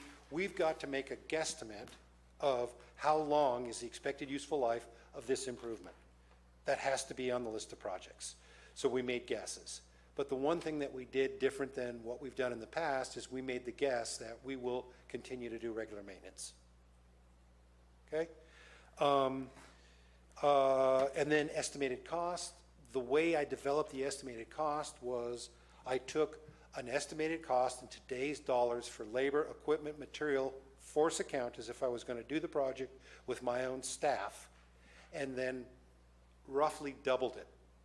And the reason I doubled it is because for a large capital project, if I have to go out and get a consultant to do the construction plans, a consultant or the same consultant to do environmental clearance, because many projects that we have no impact on, we still have to do the clearance.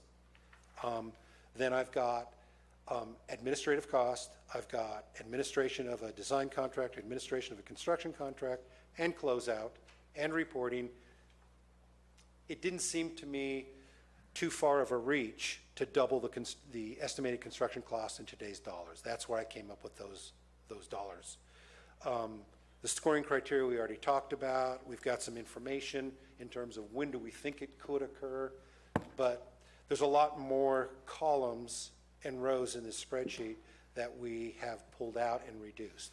When we meet with you individually, we'll see the whole thing.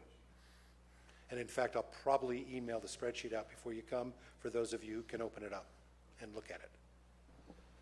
Yeah, Jeff, when you do, if you do any chip and seal on the county roads in the CSA 1, could you schedule at the same time and do the CSA 1s at the same time you did the counties? What you're asking is, if we have a previously scheduled project in a CSA, and that we're doing the same type of work on a county road, can we combine? We always try to do that. Okay, okay. And because, you know, we want the CSAs to get the benefit of the volume. Absolutely. It's the only way to go. Okay. That's leverage. That's the leverage criteria. More questions? So it sounds to me that what we're probably going to do is continue this to the next board hearing, and in the interim, going to meet with individual board members to refine the list of projects, where we bring back to the board the final list of projects for the first round of SB1 on October 10th. Okay. I have a question about that. Okay. You mentioned you had a deadline on October 15th, 16th. October 16th? Yeah. With the scheduled meeting that we just talked about, is that going to give your staff and you enough chance to meet that deadline? Yeah, because all the information is there. It's just a matter of either exporting it onto a different file or hiding and printing a PDF. Okay. It's not a big deal. All right. That's all the questions I have. Further questions? Good? Any public comment? Sir? Mr. Segala? Yeah.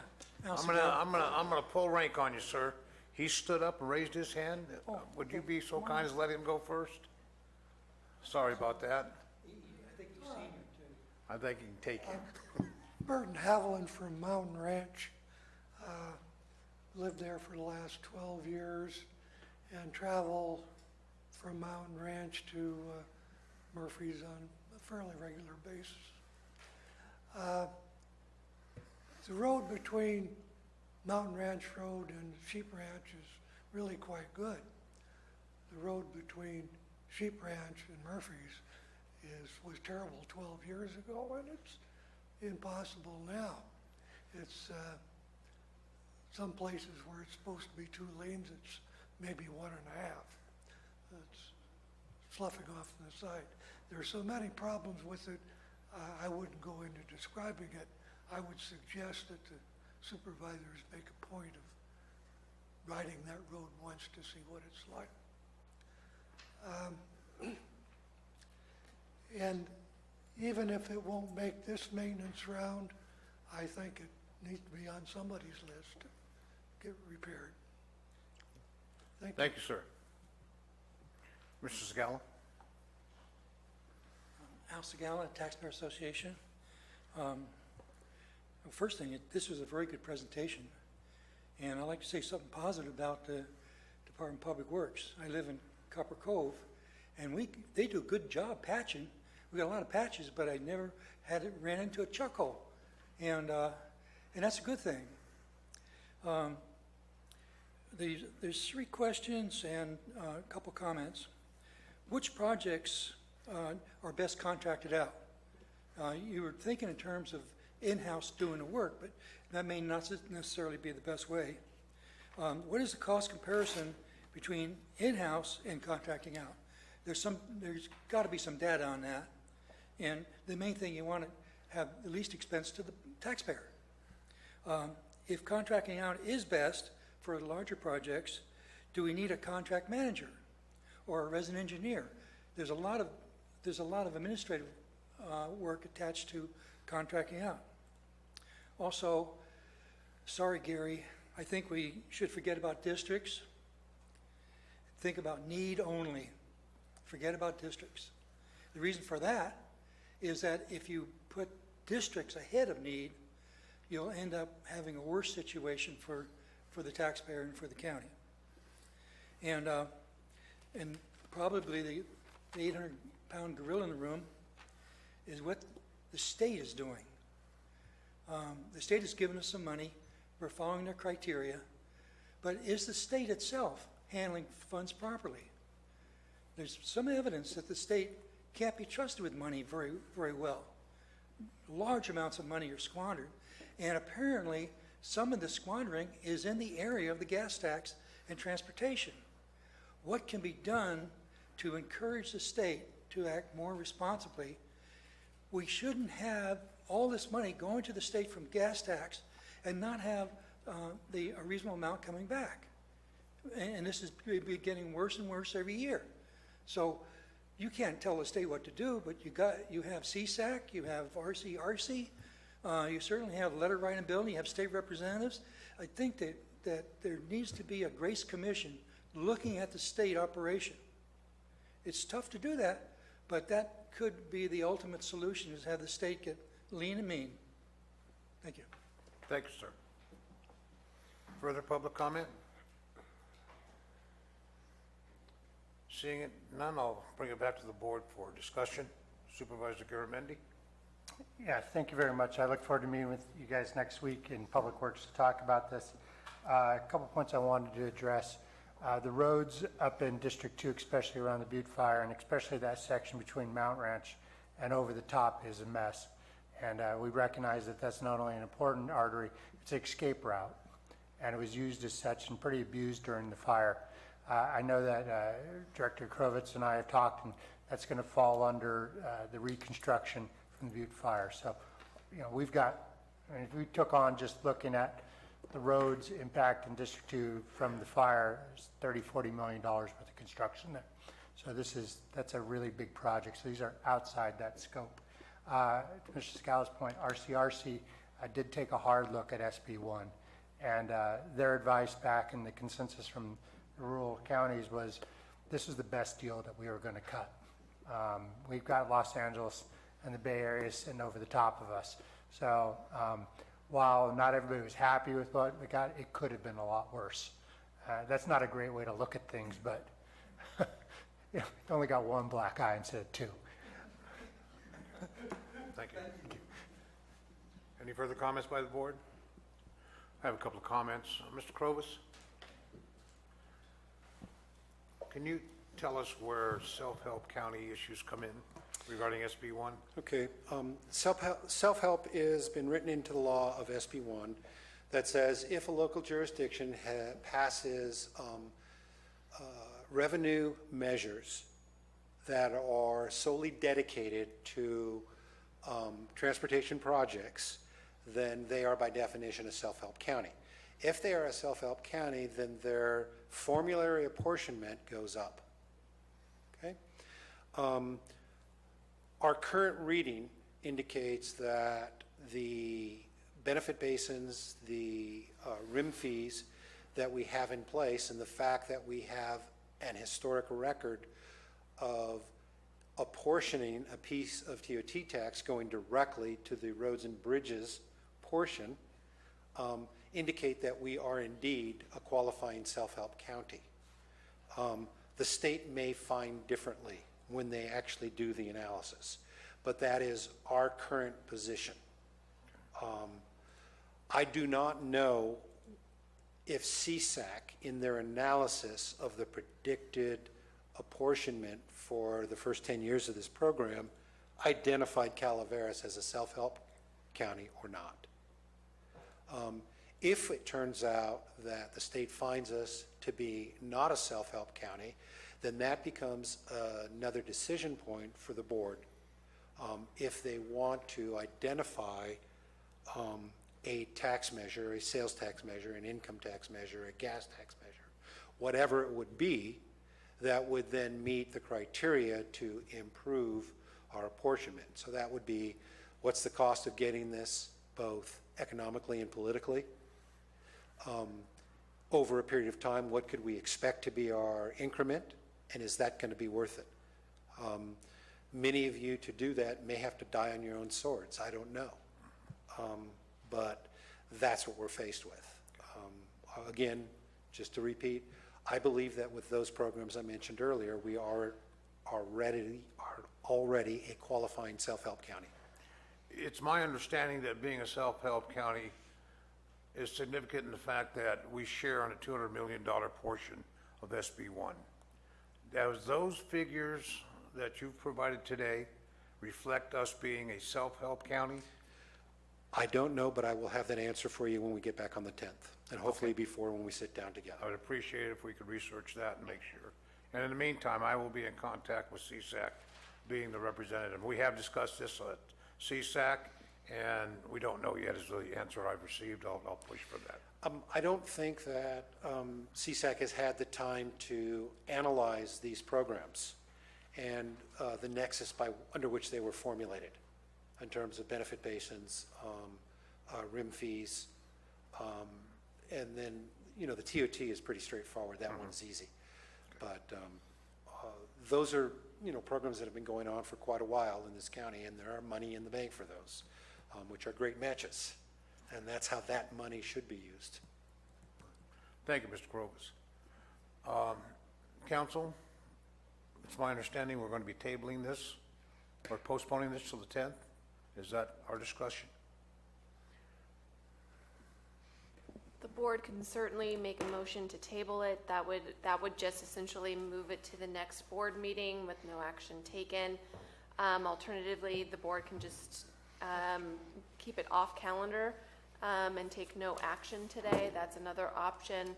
If it is tabled, the item through our electronic IQM2 program, nothing can be changed in the program, so it's just automatically moved from one board meeting date to another. So if the intention is for staff to change something in the staff report, provide additional information or anything like that, then I would recommend not tabling it, but holding it off calendar with no action. If the intention is for there to not be, for just the discussion to continue, then we can certainly table it, but that's the discretion of the chair. I'd suggest we take no action. It gives them the latitude. A verbal poll of the board, unsolicited, indicates that the desired action will be take no action at this time and save it for a later date to be determined. No, it has to be the next Has to board be the meeting. next meeting?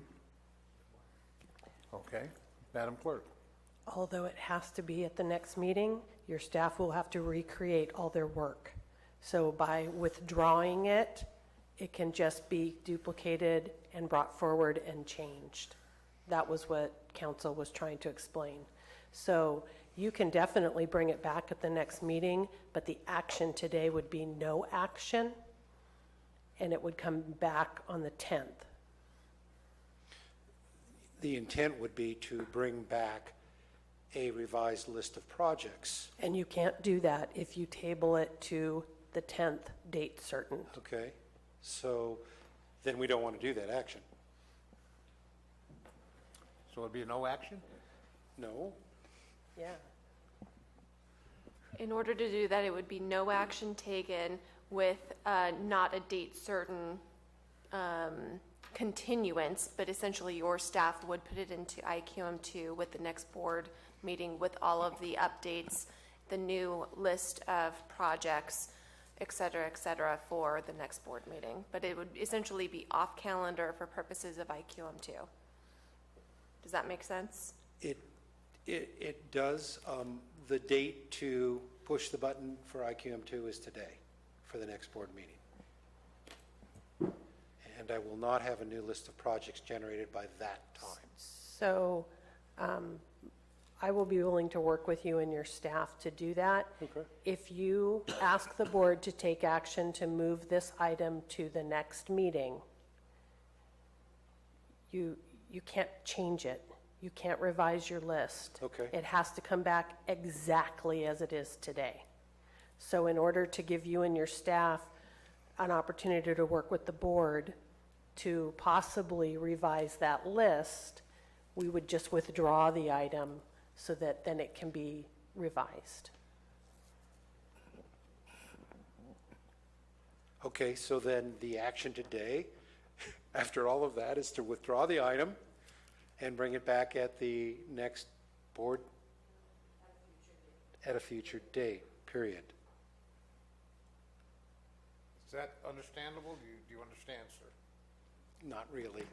Okay. So do you have to have an Make sure we're clear action on this today? Before we take action. I don't have to have an action today. I have to have a resolution approved by the board on a list of projects by the 10th.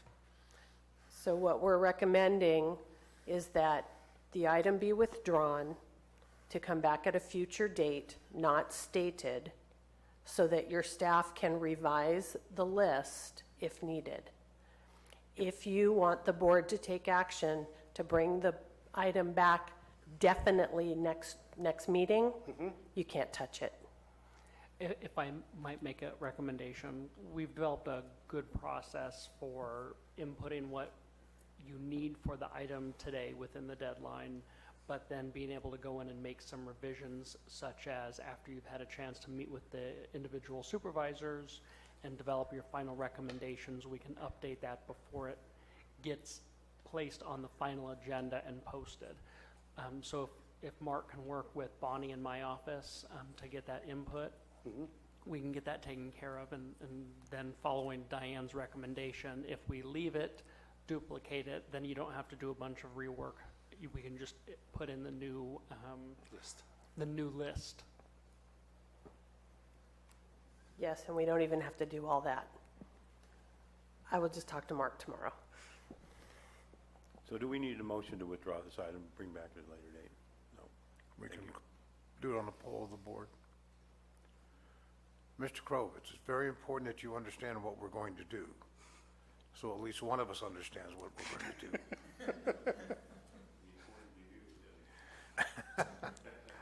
Okay, we're going to conduct a poll of the board to have no action on this particular, and withdraw it, and to be brought back at a later date. Does everybody understand the question for the poll? I understand it. I thought Jeff said he had to have some type of resolution by the 10th of this month. Oh, the 16th? This is the method whereby we will do that. Okay, I'm for it. And you're sure that your staff can get this done with the cooperation of admin? Yes, and our I board am. clerk? Excellent. I'm going to take you at your word, ladies and gentlemen. Supervisor Clapp, you're in agreement? Supervisor Mills? Supervisor Tofinelli? Supervisor Garamendi? I also agree. Thank you very much for your presentations. We will schedule the work sessions with you next week. Thank you. We'll schedule those sessions, sir.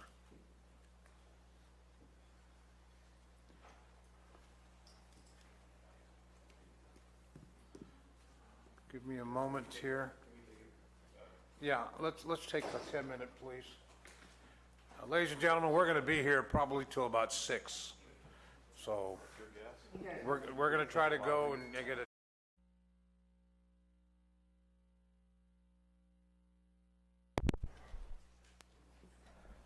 Ladies and gentlemen, thank you. Can we hear each other out there? Is this mic loud enough? There we go. All right. Madam Clerk. This item is from the Planning Department to adopt an ordinance approving zoning amendment 2016-1144 for APN 068-056-001, located at 949 Green Meadow Court, Murphy's, from rural residential 20-acre minimum parcel size cannot be further subdivided to residential agriculture cannot be further subdivided for Kevin and Teresa Locke. Staff? Hello. Hi. Madeline Flandreau, Planner 2. Today I'm presenting the zoning amendment for Kevin and Teresa Locke. This is project number 2016-1144. The project zoning amendment is, proposal is requested for rural residential, RR20/RRX, to residential agriculture, RA-X. The current use is as a 5-acre vineyard, also has a barn. The intended uses would be wine tasting room, operating from Friday to Sunday from about 12 to 5 on holidays, in addition to 2 to 3 special events per year for wine club members, held after hours, primarily workshops. The location of the parcel, you can see just south of Murphy's, right on Highway 4, where Green Meadow Court intersects. Here's an aerial imagery from August 2016 showing the vineyard and the barn in the lower right-hand corner. And you can see the encroachment is the first one on Green Meadow Court. The site itself is 7.44 acres. It is a working commercial agricultural operation, has a barn, 1,680 square foot, 5-acre vineyard. There is no commercial wine production occurring on site. There's also parking and landscaping and the encroachment onto Green Meadow Court. And in addition, the property is on Union Public Utility District agricultural water and a on-site septic system. This is a view of the entrance from Green Meadow Court. And the barn, the vineyard in the background, and you can see the landscaping that the owners have been working on recently. General plan land use designation. The current land use designation is rural residential under the Murphy's Douglas Flat Community Plan. The proposed land use designation under Draft 4 is Rural Transition A. And RA is a compatible zone for both the current and the proposed land use designations.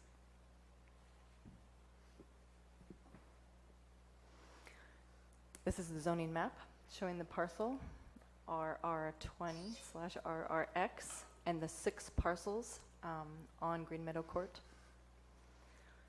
The RA zone is considered to be a resource zone and is compatible in all land use designations. Therefore, it's consistent with the general plan.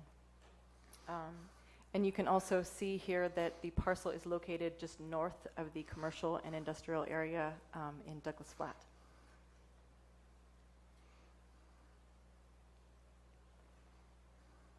The current zoning, rural residential, is intended to provide lands for personal ranches in which residential use is the primary land use. The RA zone is intended to be a district in which equal emphasis is assigned to residential and agricultural uses. This does not mean that an equal amount of land must be dedicated to residential as is to agricultural uses, but that both uses are equally suitable in the zone. This is supported by the listed uses in the RA zone, which allows both single-family residences and agricultural operations as primary uses in the RA zone. Additional permitted uses under RA, wine tasting room and 12 special events per year. In addition, on-farm sales, roadside stand, and of course, a tasting room. I said that. The special events are required to meet the provisions of Calaveras County Code 1787060 for special events, which include Chapter 9.02 for noise control. And in addition, parking must be on site.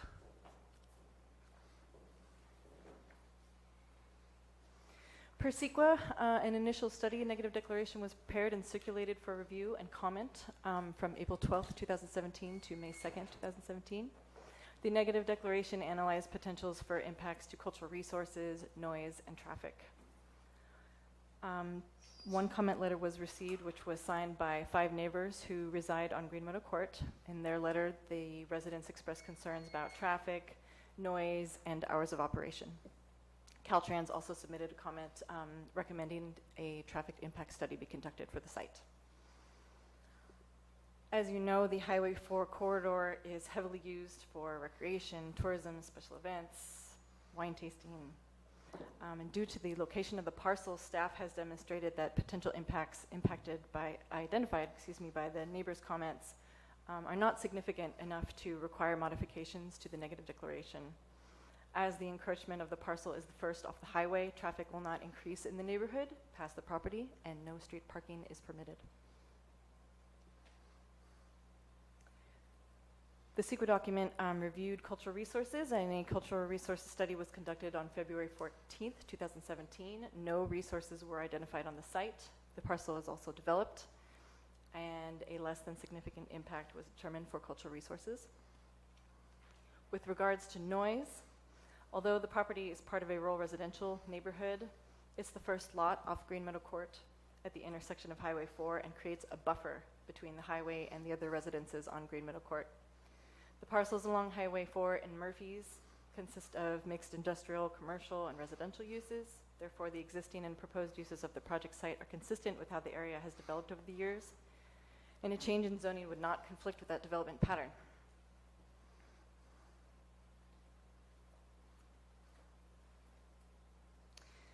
With regards to traffic, Green Meadow Court serves 6 parcels. The encroachment for the parcel is the first off the highway, and the change in zoning may cause some additional traffic to the site with the tasting and the special events. In addition, it is the intent of the applicant to have the wine tasting 3 days a week and workshops. The traffic impact study was conducted on August 22nd, 2017 to assess if improvements to the intersection of Green Meadow Court and Highway 4 were required, including the need for a center line and widening of Green Meadow Court. The report found that a left turn lane on Highway 4 is not warranted and concluded that the resulting traffic volumes can be accommodated by the existing section of road and would not justify restriping the roadway to provide designated lanes. No further improvements were recommended by the traffic study. And on August 31st, 2017, Caltrans concurred with the traffic study.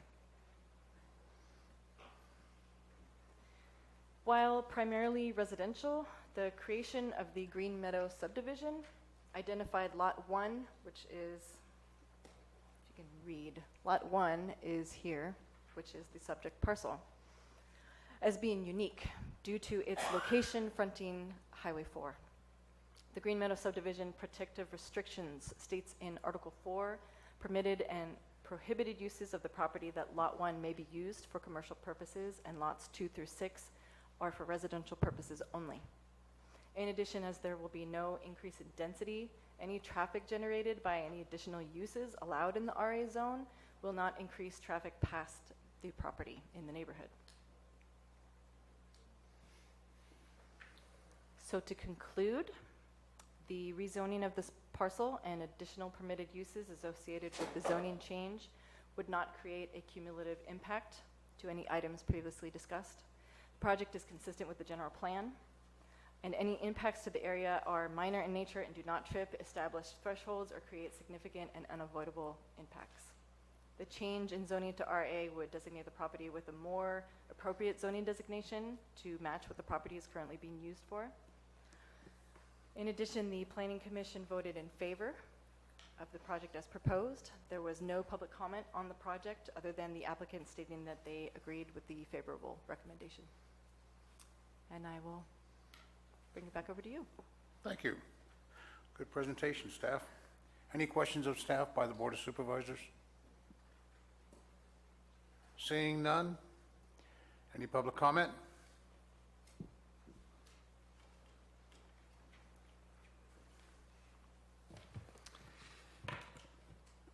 Jed Richardson, Calaveras Wine Grape Alliance.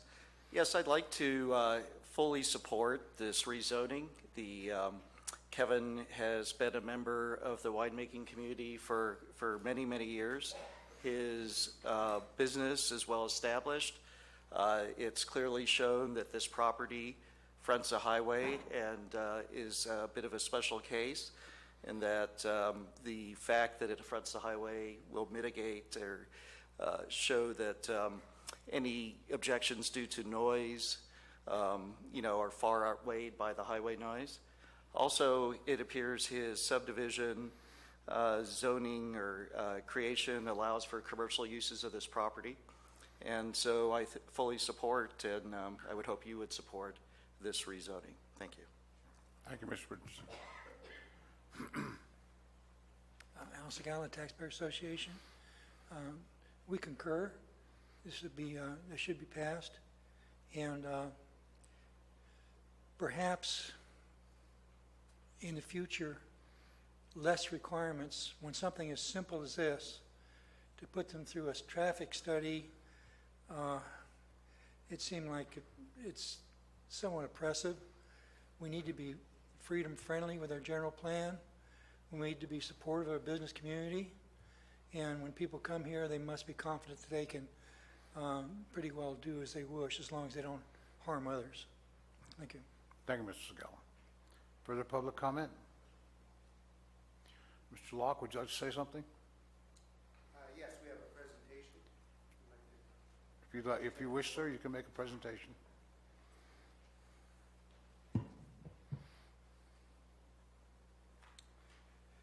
Before I start in the presentation, I do have a concern that I would like to say that I've talked to Peter Maurer, who's not here today, but that each zoning amendment is unique and should be judged as such, and I just want to make sure the board is open to that and open-minded, that all members of the board are judging this on its merits and not on some preconceived notions of what a zoning should be or what this situation entails.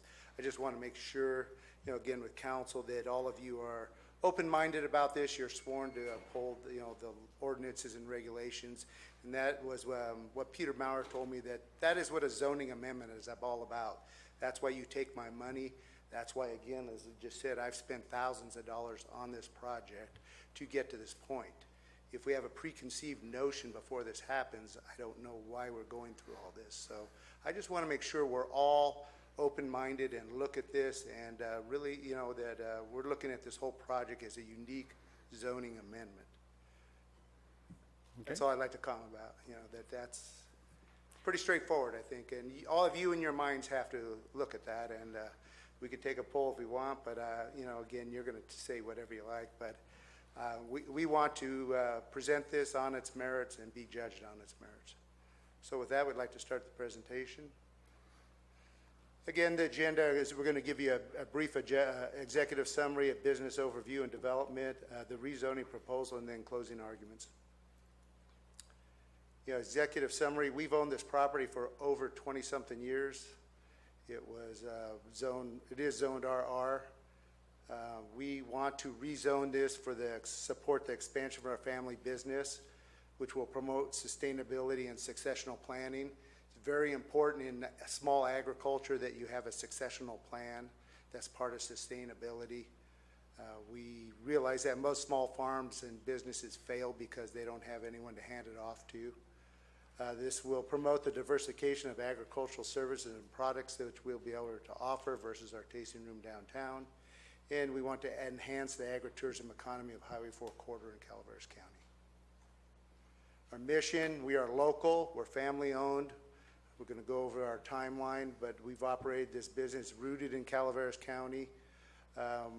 We produce high quality grapes that, again, we try to produce classic, bold, and rich handcrafted wines that are unique to the area. Our vision here with this property is to expand the operating vineyard estate to offer unique agritourism experience. They would explore the creation and develop of wines, also the production of flowers, lavender, culinary spices. All products are grown and produced on the property will create to connect locals and visitors alike to the appellation of unique Sierra foothill climate through education and a sensory journey.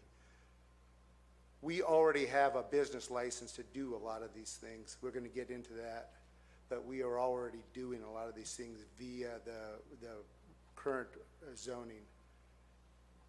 Again, we're family. We're going to go over the past, present, and future of our business, the growth and development. We are education-based. What we want to do there is education-based. We want to give tours. We want to educate the public. Wine, again, is a food and sensory experience. We do not want to be just a wine bar.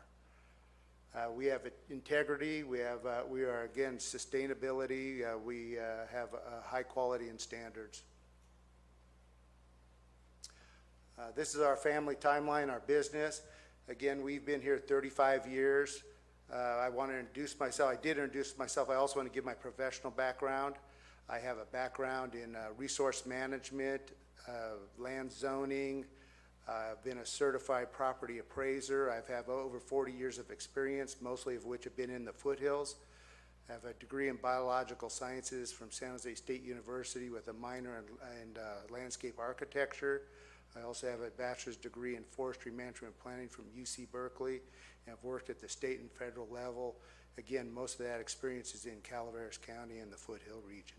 So I believe I'm very well versed. A lot of the information I'm going to present to you is based on my professional experience and what I know fits and works in this county.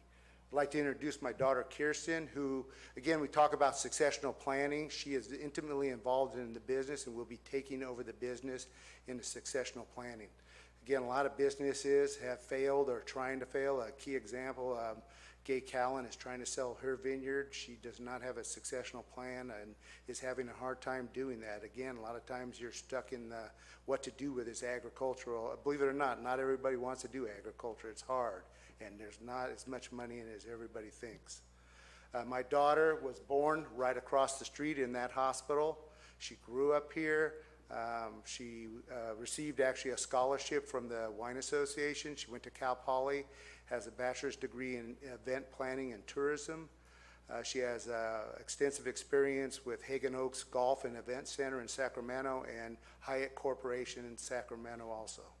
She is the future of this business. I'm retired. I have a pension really. I don't need it, but this is what a lot of her plan, and you can see the timeline here that we've gone through. We've been in the business 25 years. We've had this property over 20 years. All the things that you're going to see that we did to this piece of property, we've done with proper permits and have come to the county multiple times asking for advice when we developed this property. We've had a wine label for over 10 years. We're a part of a bonded winery. We do have a tasting room downtown. Again, we want to diversify and provide actual other experiences besides just pouring in a wine bar. This is the architectural map. This is my daughter's vision, actually. It's a little crude, but they both drew it. My daughter, Caitlin and Kirsten, drew this when they were 11 and 13 years old. This was their vision. They had they've been working in the vineyard pretty much since they were out of diapers. But they had the early stages of successional planning. They wanted to have a vision. They wanted to be part of the future. You have to provide an avenue for that future. Again, it's hard for kids to leave this county and come back if there is not a future for them. We have to look at zoning. We have to look at how we implement businesses to create that future for our next generation. So this is not a thing that just happened overnight. We've been planning this for years. My daughters are intimately involved with it. Again, here's the timeline. You can look at all the things that we've done. We've, done a lot of the upgrades since I retired 3.5 years from public service. But a lot of these things have been put into place since then. My daughter wants to come back and be involved if there is a future in this business. We're going to give you a short tour. They give you a couple pictures, but again, that doesn't tell the whole story of what this property is about. As you come into the Green Meadow Court and look immediately to the south, this is the industrial park. You're looking at an operation there that there's, again, the lighting's not very good, but there's a hydroponic store and there is a CrossFit gym there. Their hours are basically 7 days a week, both businesses. They're not all open 7 days a week. The hydroponic store is open 7 days a week, 9 to 5. The CrossFit gym starts at 6 in the morning, so they're there at 5:45 a.m. Their classes a lot of time go to 7 o'clock at night. That business is 500 feet away from our first gates. Next property as you come in is lot number 6. That is the closest lot that is, you can see on the left is our view looking at his house. The view on the right as we go through these are the other views. So that is what he sees. We look at his property there. That's kind of a mirror image. We're putting, you can see all the landscaping on the left picture. We're putting landscaping there, and within a year or two, you will not even see his house from our property. He's the closest house, and by the way, he has no objections to this property, to this project at all. Lot number 5 is the next 5. They're 570 feet away. Again, that's a reciprocal view. Again, he has the better end of it. We really don't see his property that much, but there's 570 feet away. This lot number 2 is over 1,000 feet away. That is our adjacent landowner. That is the only property that actually we have a common boundary with. His house is over 1,000 feet away. That's more than 3 football fields. I can't even hardly see his house. Again, we've been giving him the $500,000 view. In his mind, he's for this project all. So all of these 3 properties I just showed you, they all fully support our project. They're the closest neighbors. All the other neighbors are at least 1,000 and 1,500 feet away in the back of the cul-de-sac and do not have a view of our property. This, if you could go back, that property is to the north. So if you're on the very north end of our property, that's my neighbor. That's what I have to look at. He is not part of the subdivision, but that bounds the north end of so we have a highway on one end, Green Meadow Court on the other end, and then a common boundary, and then this boundary. So that's what I get to look at. You know, we want to do tours, and again, but again, ordinances have to, you know, create, you know, again, I don't know why he's done this. I've talked to him, but again, we have basically a junk pile there within 20 feet of our property. Also, as you go down the highway or stand in the middle of our vineyard, that is also an impact that you look at, a visual impact. That is an industrial open pit, you know, gravel mine that is still active. That's the view. Again, we hear industrial noise from that. So again, this is not a peaceful subdivision. Again, we don't have that luxury from our lot. That's our view. It looks like a moon crater. Highway 4. This is what we have over 1,100 feet of Highway 4 frontage. We're going to play you a little clip here. I think this will work.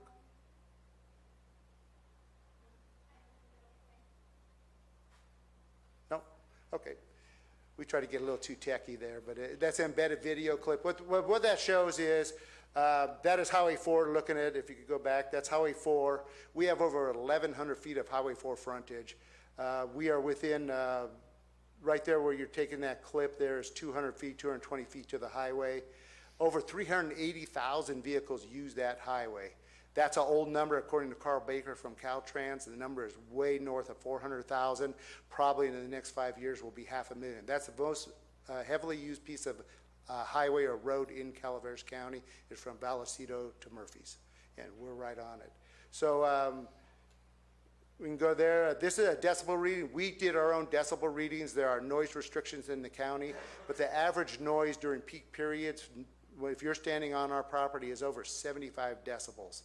If you're familiar with the codes, 60, you're not supposed to be even allowed to leave your property. Anywhere on our property, normal traffic is way over that at 75 decibels. Truck traffic, if you see that scale way on the left, up at the upper left, that's diesel motors are 90 decibels.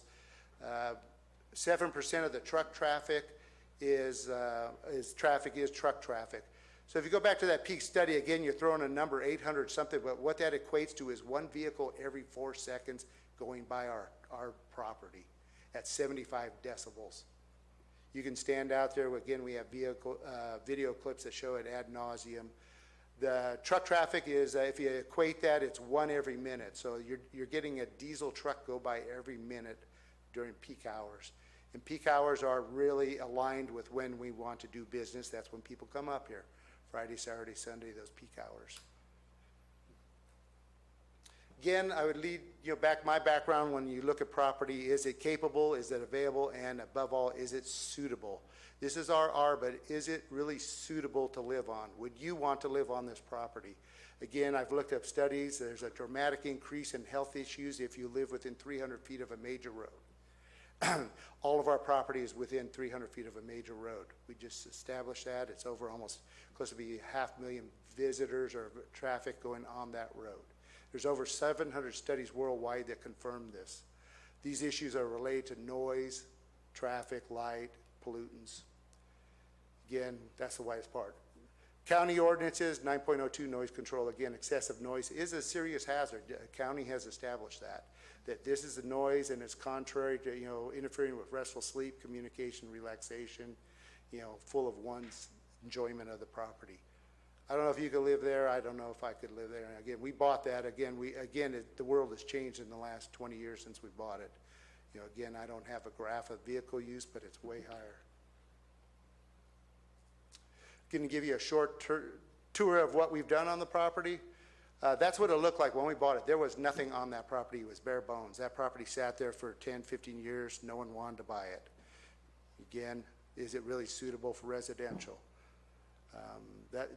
Everything you see in that picture we've done. The sign, which is permitted, the barn's permitted, all the vineyards, we talked to the county. All that's happened over the last 20 years through hard work, sweat, and labor. Main entrance, you can see the relation to the Highway 4. There's a vehicle on the highway. There's our gate. Again, we try to mitigate any impacts to the subdivision by putting it as soon as we could. It's a logical point of entrance. It impacts no other neighbors. We've planted lavender fields already in there. Again, we want a diversification of crops. We want to provide other experiences. That's what it looks like. Again, all of this is going to be buffering to anybody that comes on there. Again, within 2-3 years or sooner, no one that comes on that court will even see anything that we're doing on that property. That's going to be the parking area and the entrance to the barn. This is the inside of the barn, which is already done. That will become the front room or tasting room.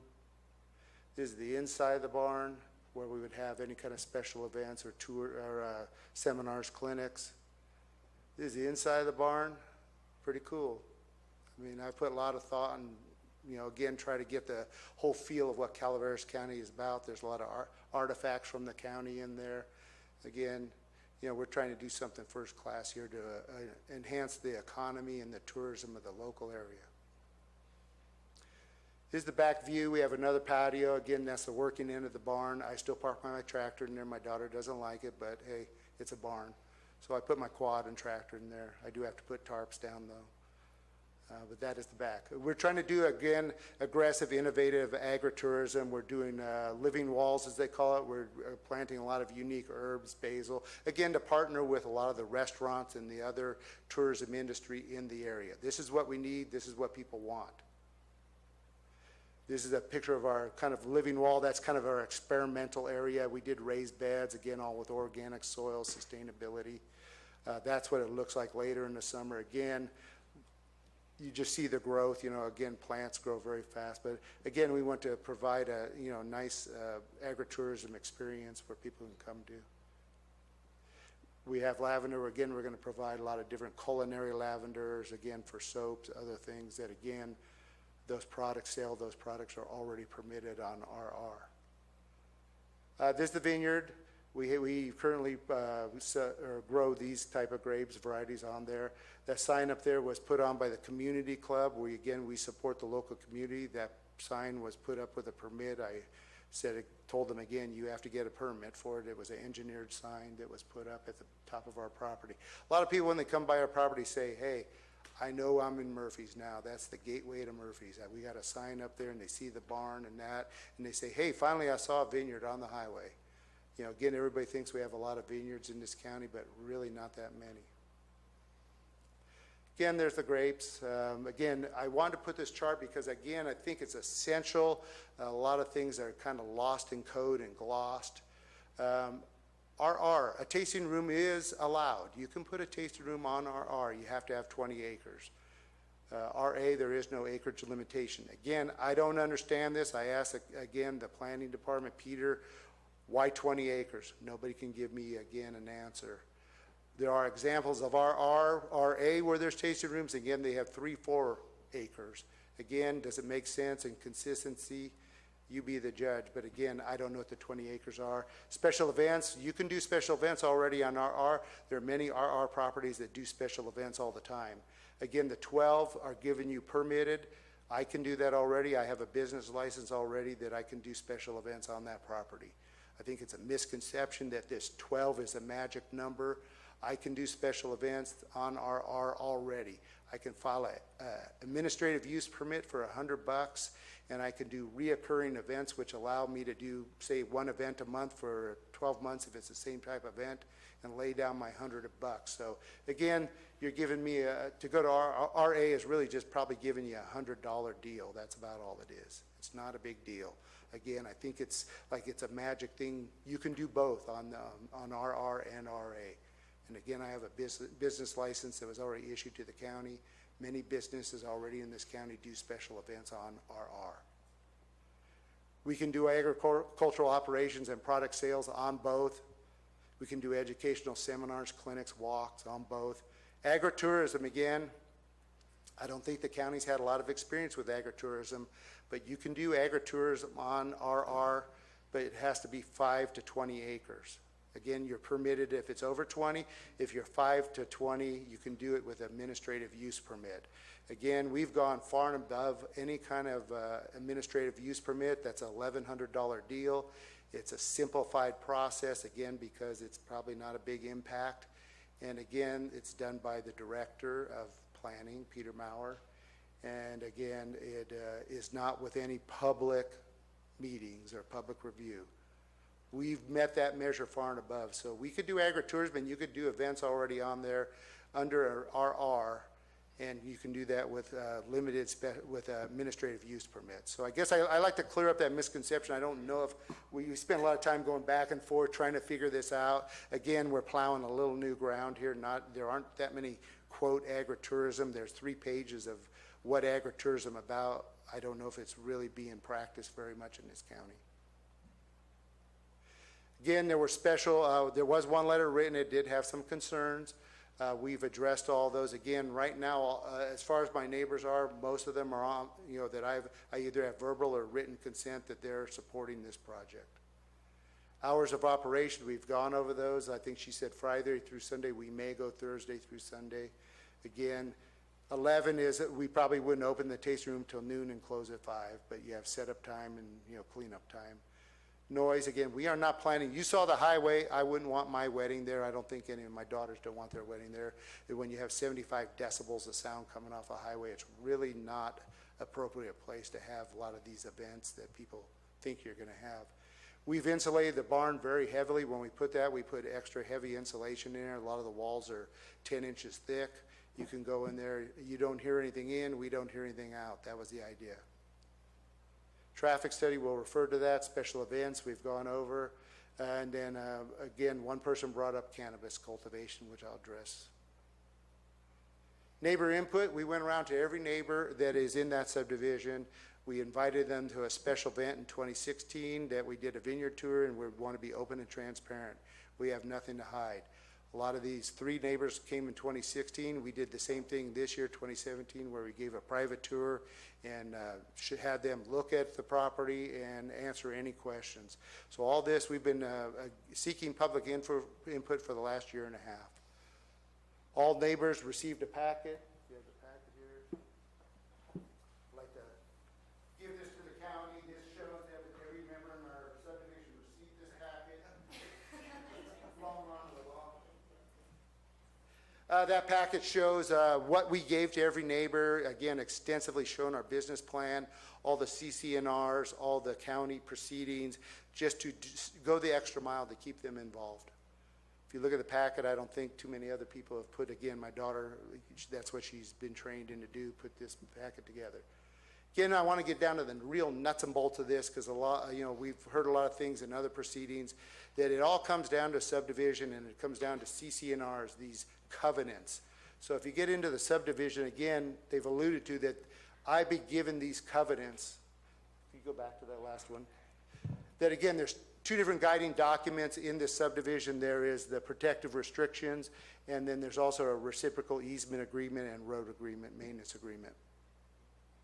So if we go to those real quickly, again, and when you're talking about protective restrictions, there is no HOA in this subdivision.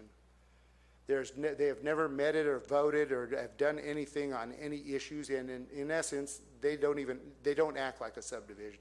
I live in a subdivision that has an architectural review committee. We have a HOA. Again, that's the idea of a subdivision, that you actually have restrictions and covenants that are in excess of what the county is. Again, lot number 1 in Articles 3 and 4 as the planning department has been given special conditions for commercial use. That was when this subdivision was put in.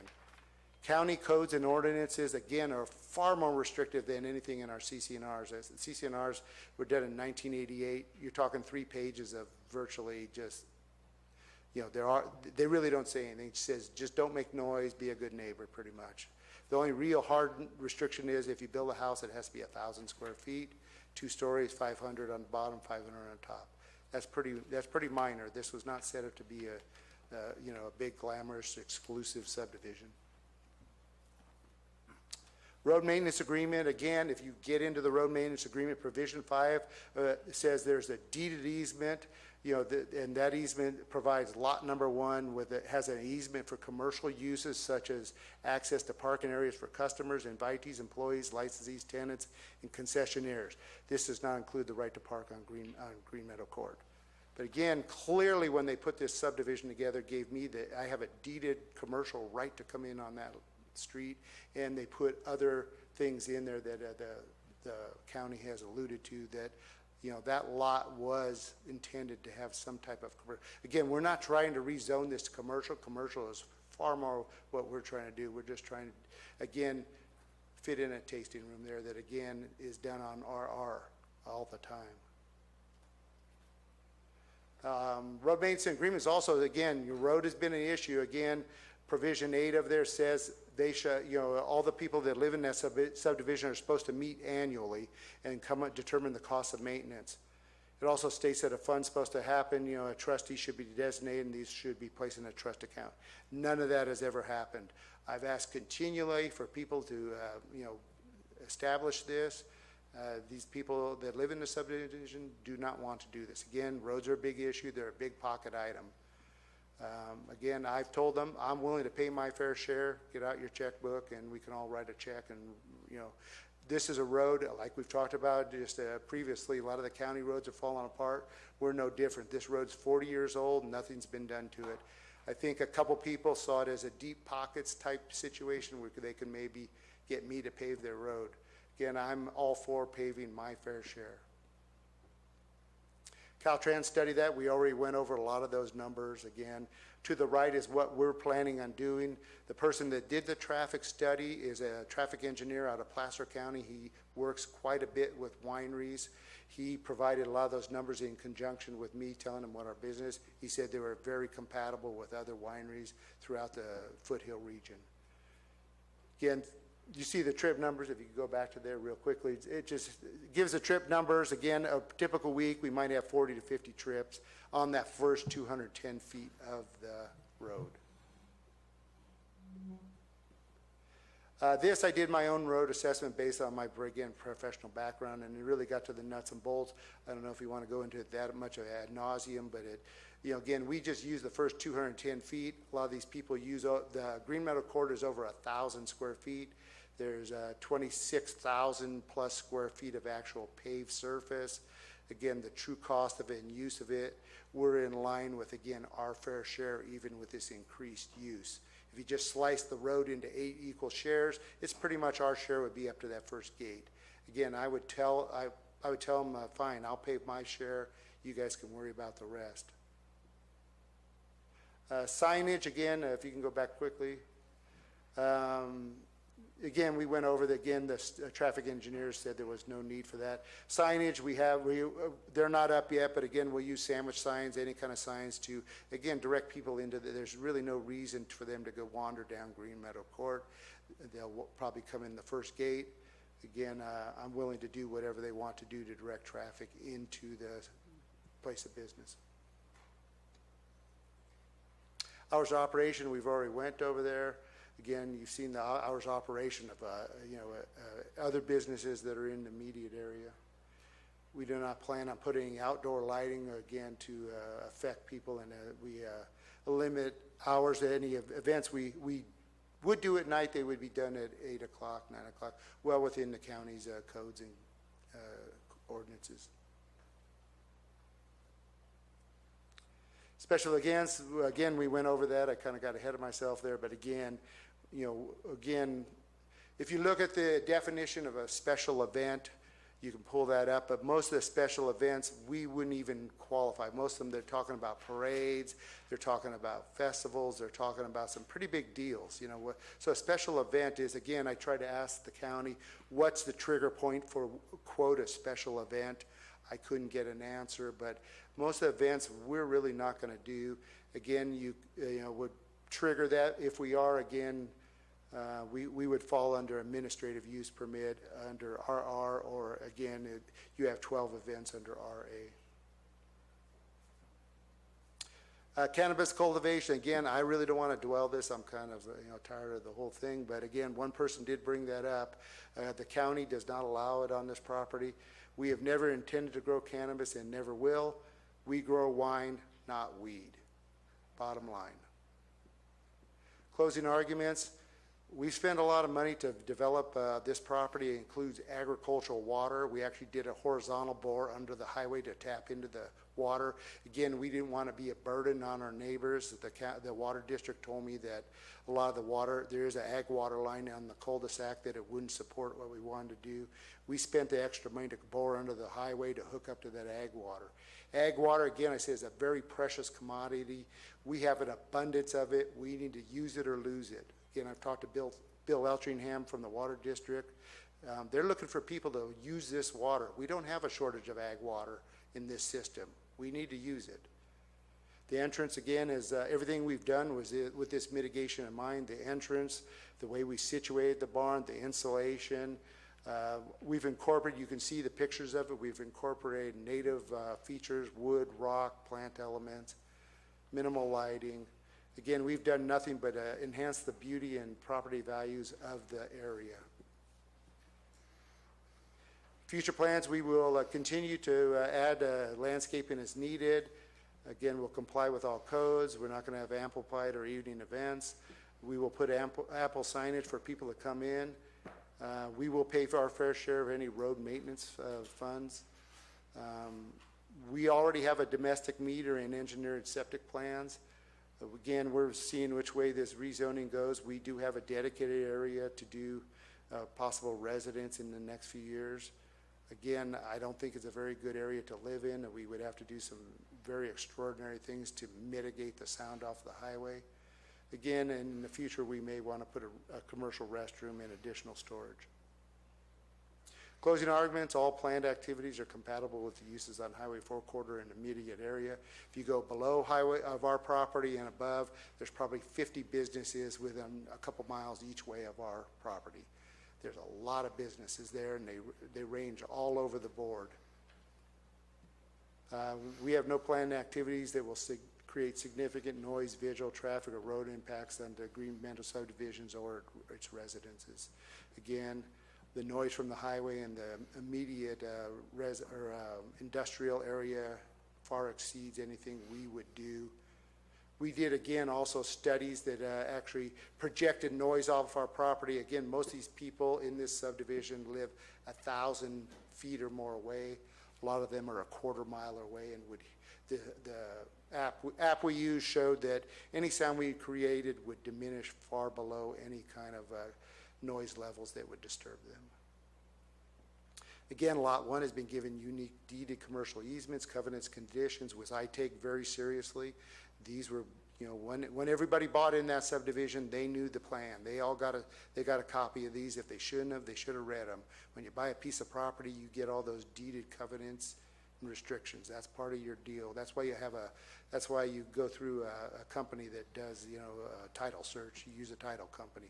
So everybody should have got these, and if they didn't, I certainly gave it to them.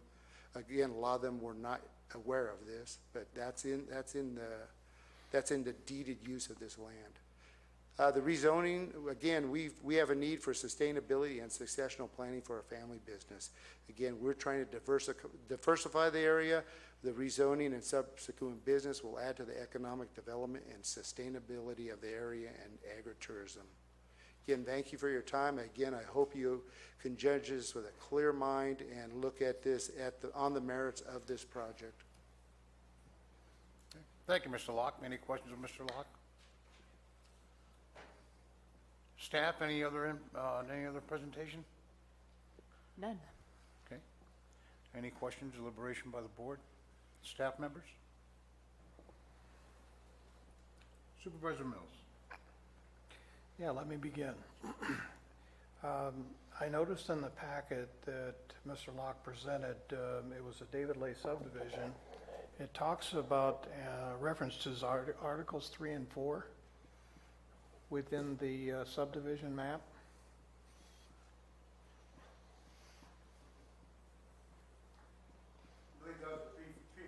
Sir? You have to come to the mic.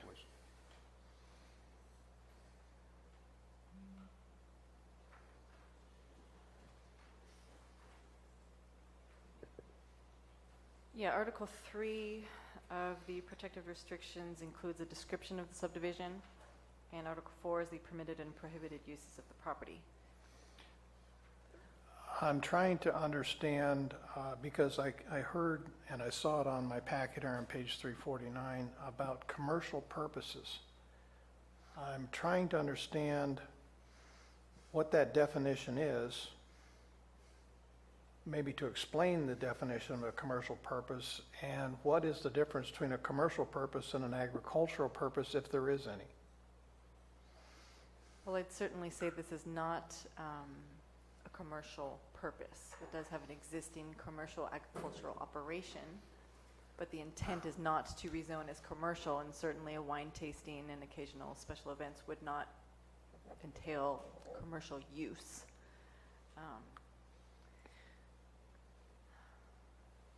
I'm trying to understand that what was the intent of the subdivision when the map was filed, that in essence, by taking and bringing this to an RA zone, are we pulling it from potential commercial use in the future by doing that, and would that kind of decision create a downzoning situation?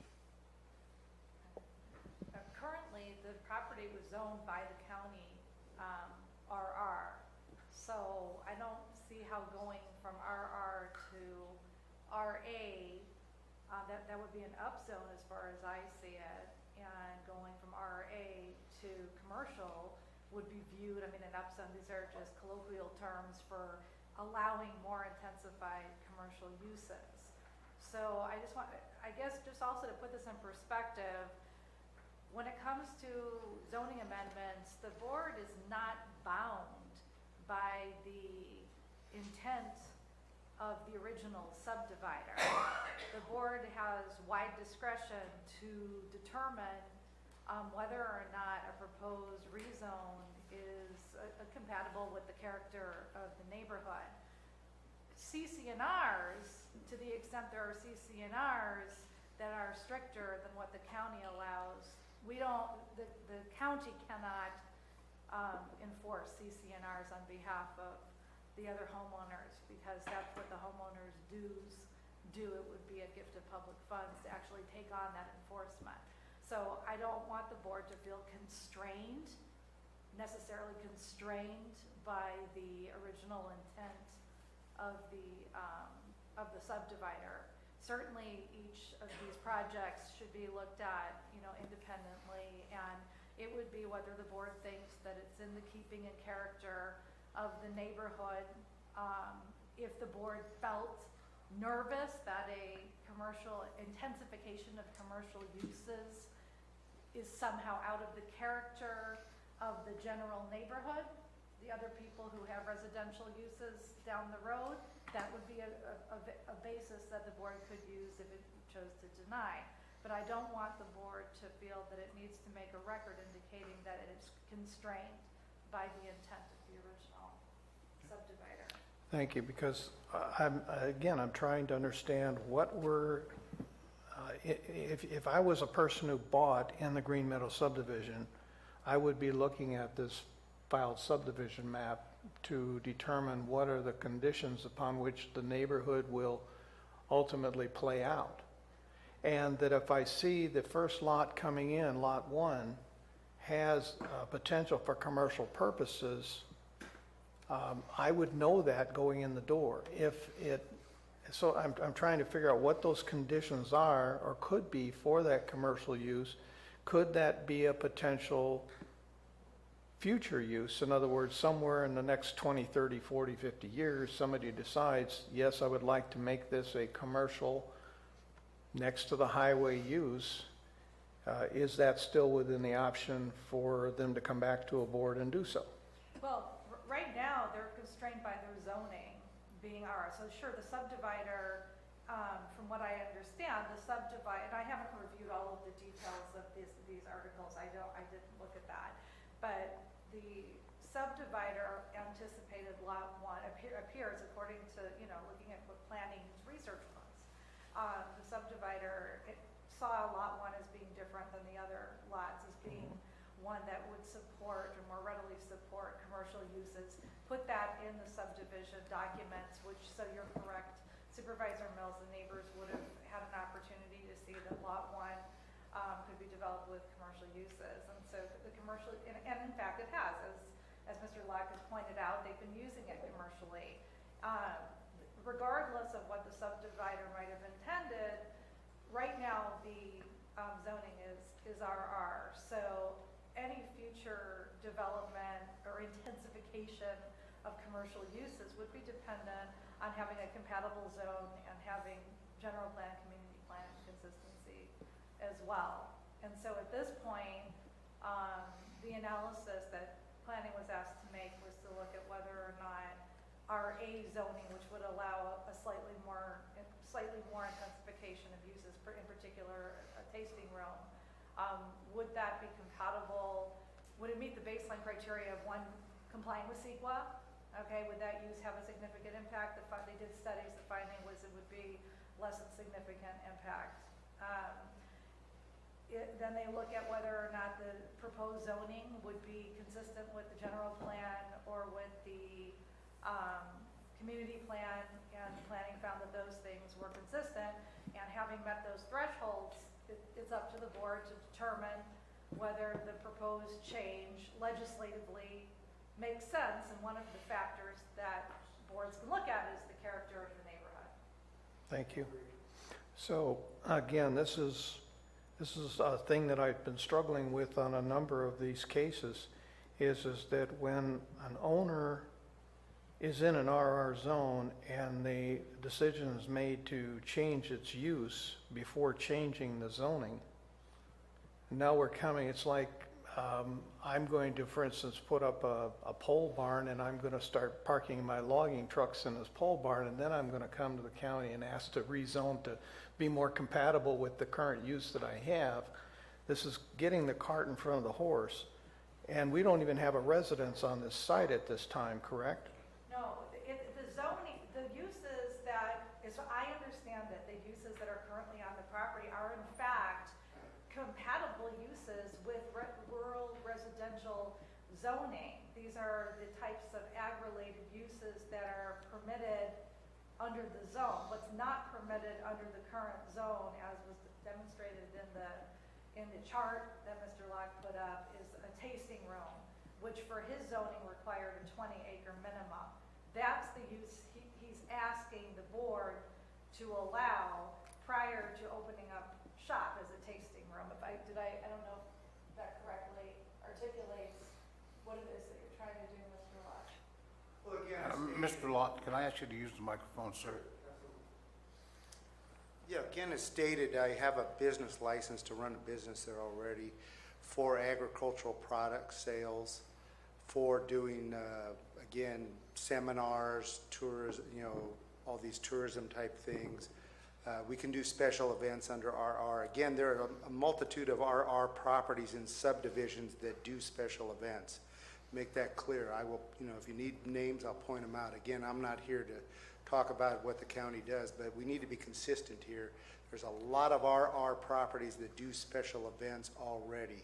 Again, if they have RR and there are 20 acres for a tasting room, they still have to get administrative use permit to do special events. So again, we are going to do that no matter what. We are going to run, we can do agritourism on this property. It's zoned for that with administrative use permit. Again, I think we've already far exceeded the standard. The county said they probably would have no problem giving me an agritourism administrative use permit. I can have up to 75 individuals there at one time. Far would exceed anything I would do with a tasting room. So again, I think you really need to look at the use here and look at your language. Again, you guys, not you, but the county has written rules and regulations. Again, I don't know if they all make sense or consistency. Again, I have not been able to told why do I have to have 20 acres. Again, nobody has been able to answer that question. Again, do we want to restrict commerce and business by making rules and regulations that really don't make sense? So again, nobody's told me why I have to have 20 acres. That is the only reason I'm here. Again, if I would have filed for administrative use permit for agritourism, it would have cost me $1,100. I wouldn't have had to do a special traffic study, archaeological, all that stuff. I got way north of $10,000 into this deal. So I haven't gone into this lightly. I've done what, again, the county has done. You have asked. Again, I think it's fairly restrictive. Most people would have, that's again why we don't have a lot of tasting rooms out on properties. That's why you have verging on 40 tasting rooms in downtown Murphy's. Mr. Locke, I'm not intending to challenge what you're saying because I do understand that point, and consistency is a critical element here, and that we do not set a precedent in any decision we make, that we do look at the overview of all of these parcels that we're deciding on to ensure that we are being consistent in how we're applying Well, what is within our again, I zoning. think you stated that that you're trying to judge everything consistently, then when a zoning amendment is not consistent. Every zoning amendment is a unique case. You need to look at the unique, again, that's the question I asked you in the beginning. Does everybody have an open mind here, and can you look at the specific? I think I've proven that this property is not even suitable for residential. You wouldn't live there, you wouldn't want your family to live there. It's not suitable for residential use. So I'm trying to find a middle road here. I'm not trying to get this rezoned to commercial. I'm trying to, again, promote agritourism and promote the local economy without really impacting anybody in the subdivision. I think you're correct. If somebody wanted to amend or do a zoning change in the middle of a subdivision and went past 10 houses, that might be an issue. Yeah, I think I live in a subdivision that's RR. I don't think it's suitable for a tasting room, but you have to look at this, again, use your professional judgment and look at this case. Really look at this. I can point out several tasting rooms that are on 20 acres. They have far more impact. Again, they're in a homeowners association. They have far more impact on their neighbors than I ever will. Again, you need to look at other things that have happened in this county. There's no real reason, RA, there is no acreage limitation. I found a piece of RA on the highway that's a half acre. Why is that zoned RA? You tell me. I don't know. There is no, again, nobody can tell me why these things have happened. But there's RA property all over this county that goes from half acre to acre, 3 acres. There's a tasting room down the road from me that's on RA. He has 3.5 acres. He goes past 8 houses to get to his tasting room. A lot of them are zoned R1. Again, the county has deemed no impact there. But again, we have to look at each unique case here. Again, I'm not the one that's trying to make this a blanket consistency that we shall not ever rezone RR. I think in this case it's really unique, and probably a lot of cases would not fall within where you would want to rezone RR to RA. Now, Again, please understand, Mr. Locke, we do need to be able to speak out loud, so to speak, here as we work ourselves through Sure, your that's why we're particular here. case. And Yeah. if we didn't bring any issues up and we just blindly, then you never understood how we got there. So I understand, Philly. When I was, Yeah. again, I said, I majored in this, and I had a professor in land use management plan. He said, all this stuff you'll find when you do it is like an onion. You're going to start peeling the layers off. He said, you don't understand it now. You don't own property. You don't pay taxes. But when you get older and you get into this, all these things are very complex, and there's a lot of complex issues going on. Supervisor Mills, can we move along on your list if we have one? so I'll just hold there for now. Thank you. I'd like to say Supervisor something. So apparently there's 6 lots in this subdivision, because that's what we're talking about. 5 of your neighbors in the subdivisions has wrote a letter saying they don't want it.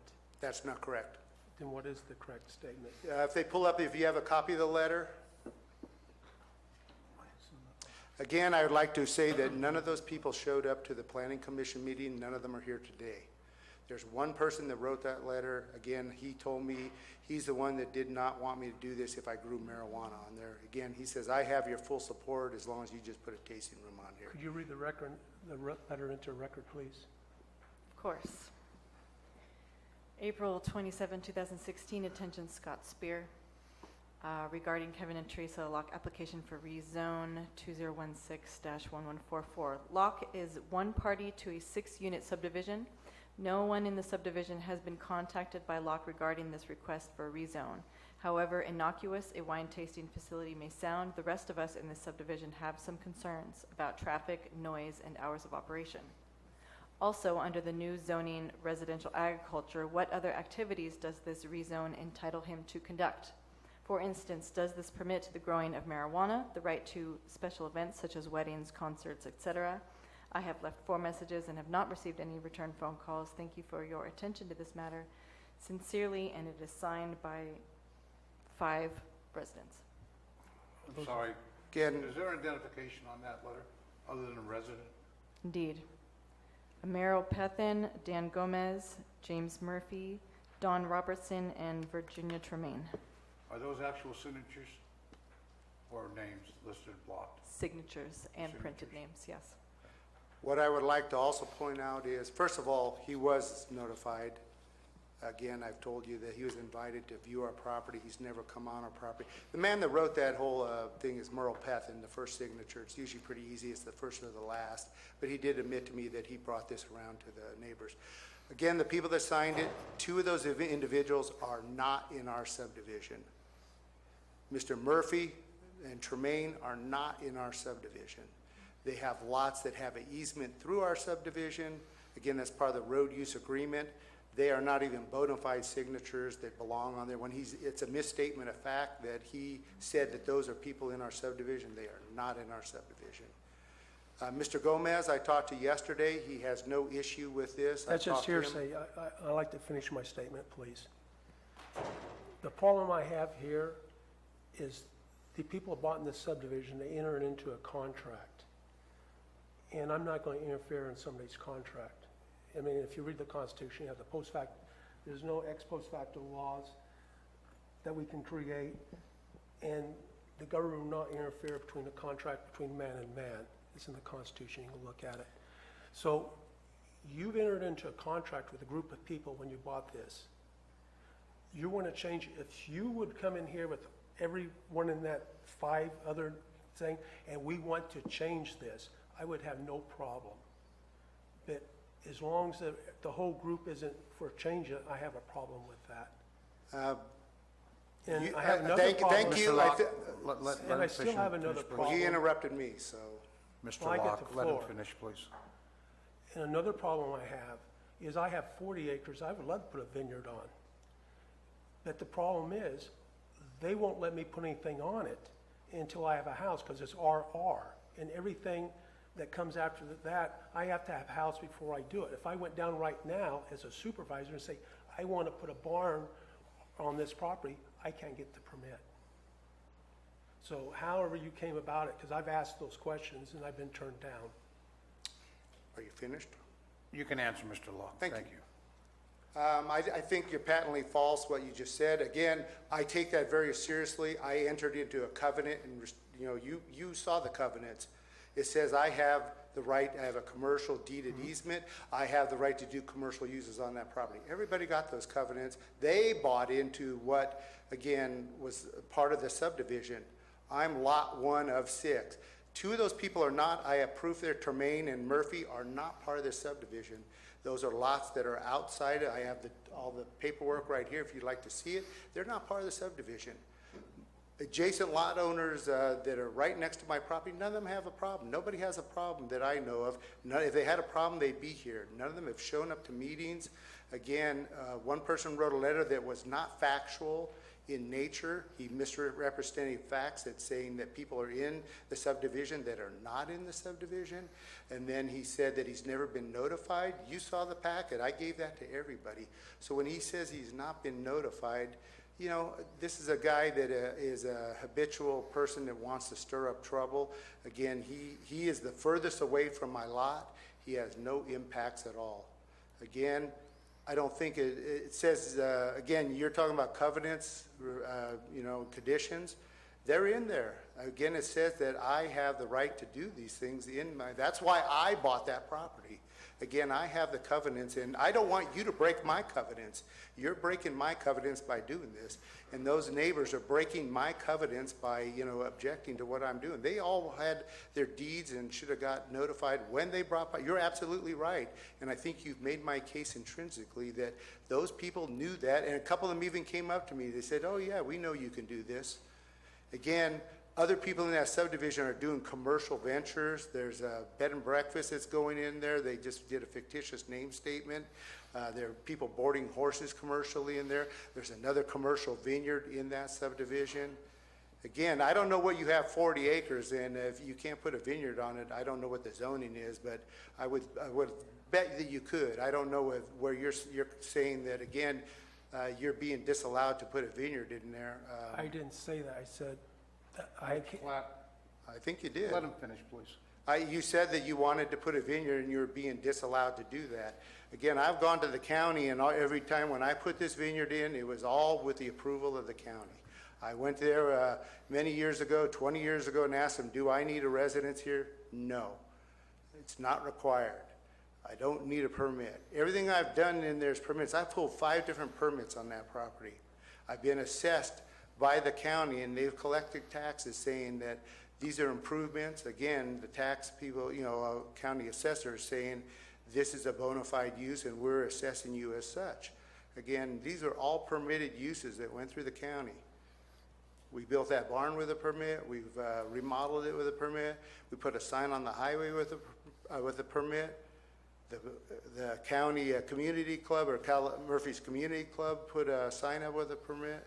So again, I just don't know why the resistance here is to progress. And again, you have to look, are we impacting anything? Again, are you open-minded about this? It appears not to be that anybody is open-minded about. Again, we talk about commerce. We want to help the local economy. We want to support agritourism. I don't know a better piece of property here that you could find that would be a candidate for agritourism or this type of venture. So I don't know what the resistance is here, but again, this is a very anti-business climate that's being pushed on the whole county. So again, I don't understand what the Chair, resistance he's answered is. my question a long time ago. What is the question? Mr. Locke will know. Have you got an answer for your question, Supervisor A Clark? long time ago. Are we done then? No, I have Okay. still questions about, if I ask a question, I want the answer. I don't want a 15-minute filibuster. Would you ask the question again? So you have the right to put commercial on it if the board gives you the right to have the commercial. No. Okay, then, No, again, you're mixing commercial. was Again, no, they sir, said Mr. it's Locke. not compatible with commercial. The answer was Again, Got your answer, Yeah. Ms. Clark? Okay, thank you, sir. Any further questions from the board of Mr. Locke? I have- Supervisor Tofinelli. I have a couple questions. First, I have Title 17 up here. And it says under 17.22.010, purpose. It says the RR zone is intended to provide lands for personal ranches in which residential use is the primary land use. The RR zone is established to permit small-scale farming primarily for personal use and not as the primary use of the property. This property doesn't even have a residential building on it. Correct. And if you look at the overall aerial photo of it, he's got over 5 acres in agriculture, and he's got some agricultural buildings there also. Right. So you guys say it's okay, which is fine. I understand, and I would agree with you somewhat if he had a residence on there and saying, this Right. is my house here. And I understand the purpose of of that particular zoning. However, if you go down through the permitted uses, you'll notice that accepted farming practices is a permitted use. Agriculture operations is a permitted use, and a single-family residence is a permitted use in addition to accessory structures. So the barn is accessory structure to the bona fide ag operation, which happens to be the vineyard. So thus far, everything that is, all the improvements and the uses of the property are seen as permitted in the RR zone. And so then on the barn itself, I do have a separate question with that. As I go down through here, it says that the agricultural building is a conditional use. So he said he got permitted, and it's right here under conditional uses, agricultural accessory structures. Did he get it? Is there attached to his file on I his don't property a know conditional use? when the building was actually constructed. So that section of code was rewritten during the ag rewrite back in, what does that section say, 2007? I don't have a date on it. Yeah, I think it was around 2007 that, that rewrite came about, and that new language, in respect to agriculture accessory structures came into definition. Don't know what the date of the building permit was. Oh, for it the barn. says 1987, No, it's, 1986. That barn was built about 16, 17 years ago. It was prior to 2005, around So- 2000. so the barn received a building permit and allowance to be, allowed to be constructed prior to the revision of that section of code Okay. that added that specific language. Okay, all So right. that would be a legal nonconforming use.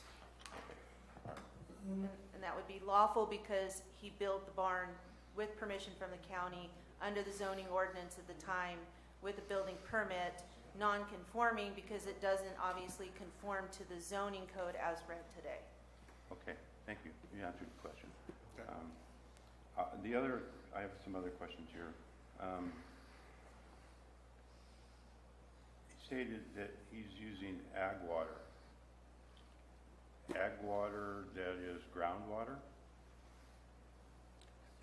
This is part of UPUD agricultural water system that has piped lines that go all the way from Murphy's to Carson Hill. I have maps of these if you want to see them. Again, these are... Just that, you don't have to go in. All I'm asking is, Yeah. so it is piped water, it's not ag water, it's designated, It's and agriculture. it's actually into the ground? You have to buy an agricultural meter. It's metered by UPUD. And we, again, horizontally bored It's under the highway. non-potable water, yeah. Non-potable waters for agricultural, intended strictly for agricultural use. And then the document that you read for Mr. Clapp, with the 5 signatures on it, is there a date on that? That is April 27th, 2017. April 27th, okay.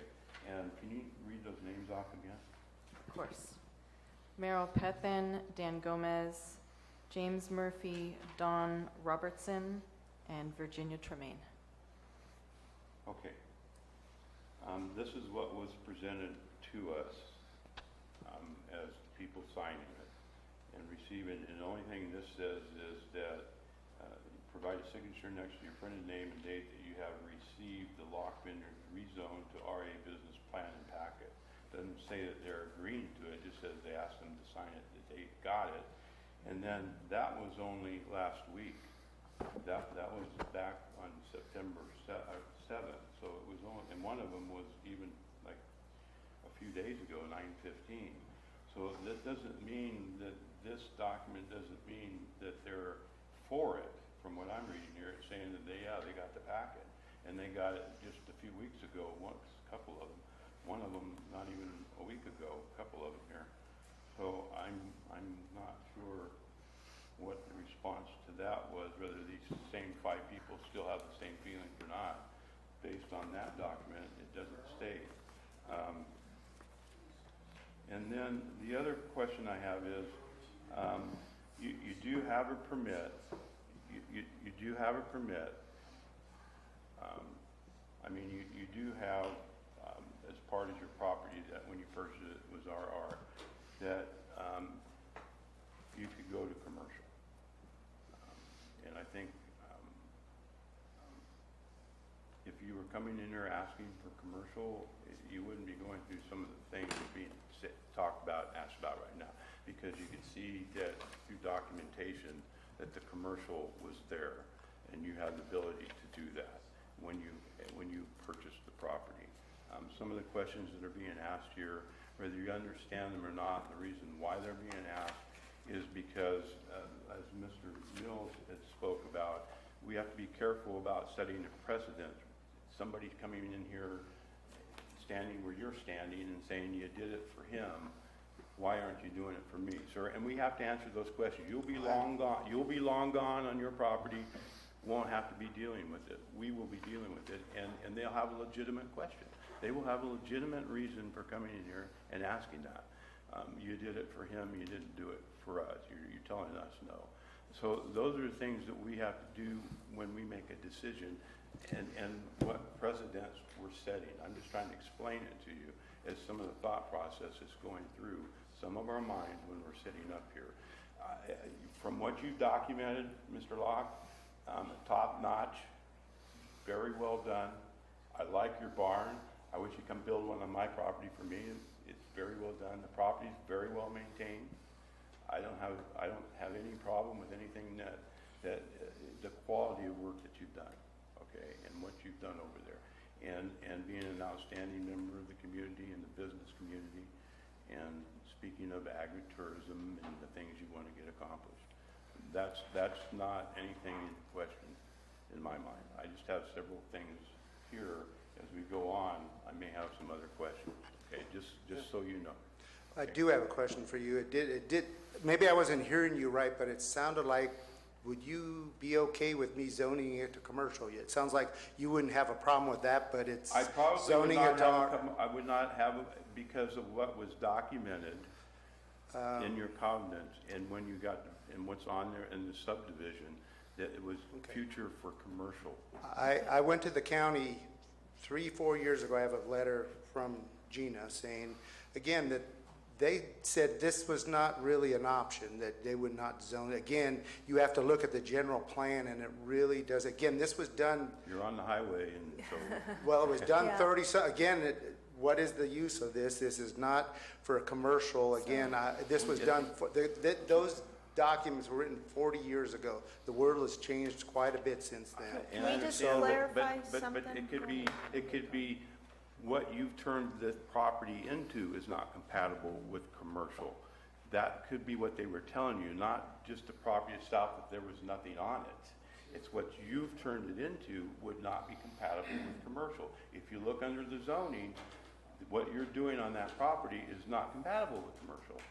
And I think that's what maybe they were trying to tell you. And Gina, maybe you can answer. Yeah, so I think when we're talking about commercial, we're talking about, commercial type uses. I'm really not certain whether or not the property would ever be suitable for a commercial zone, so to speak. You would have to do a general plan amendment in order to achieve that, and lots of other things.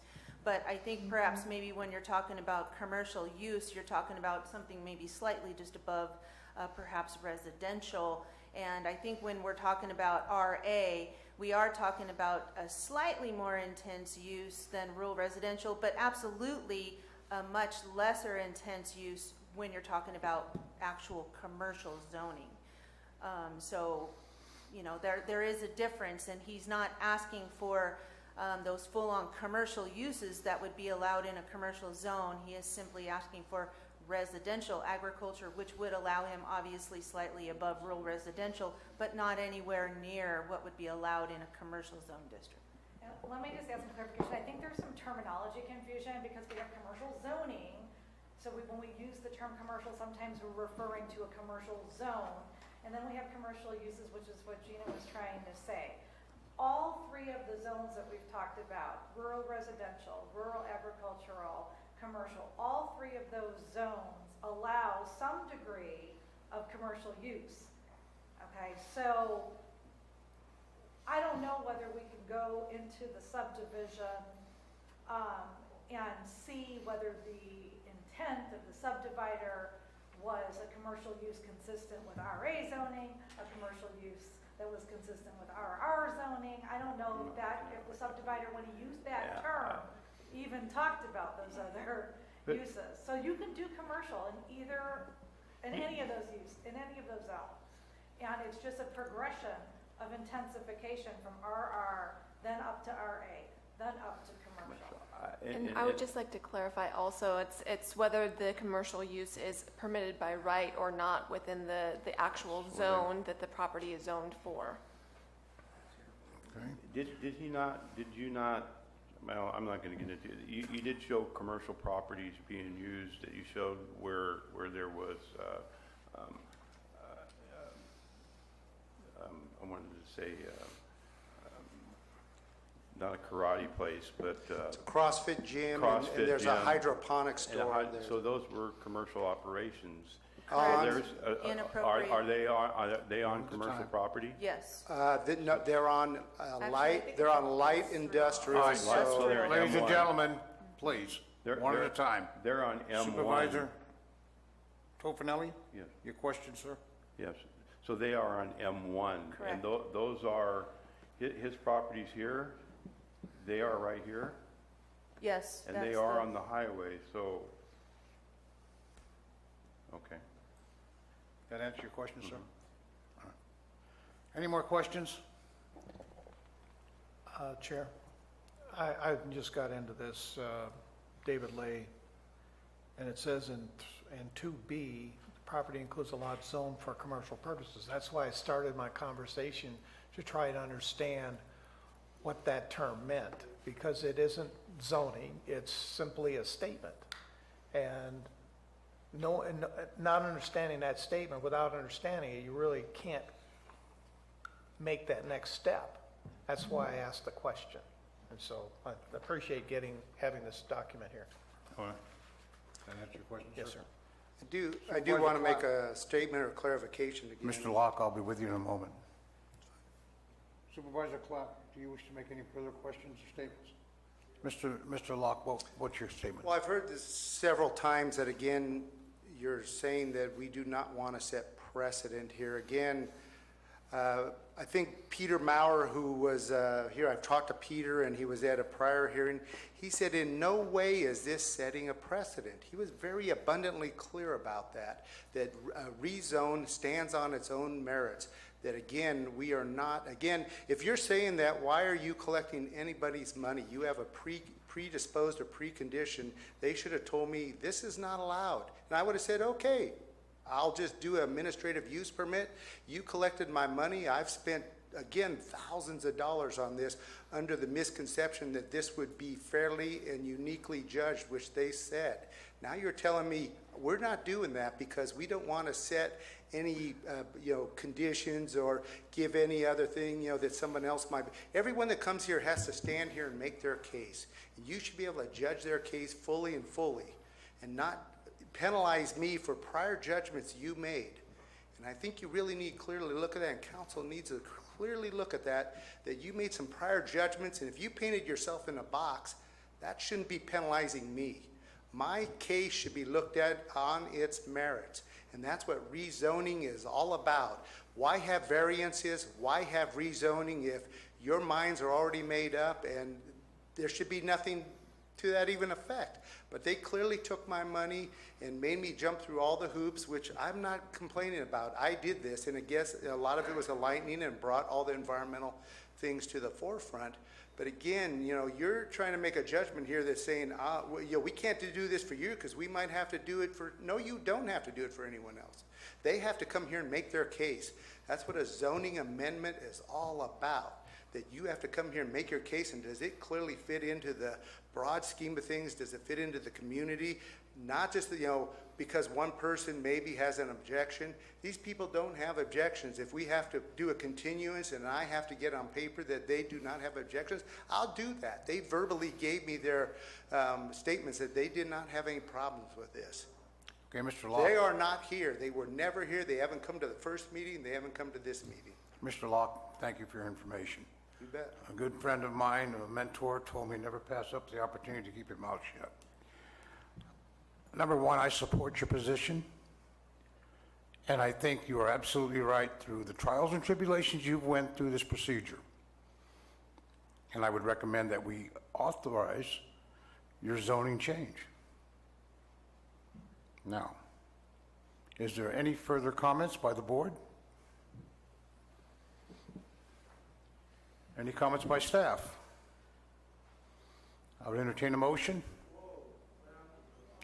Oh, Mr. Fry, we had public comment before Mr. Locke. I'm sorry, I missed it. I'm sorry, I apologize. That's quite all right, sir. It's okay. I have another question. I'm sorry, Supervisor Tofinelli? Yeah, and I'm struggling with this commercial thing.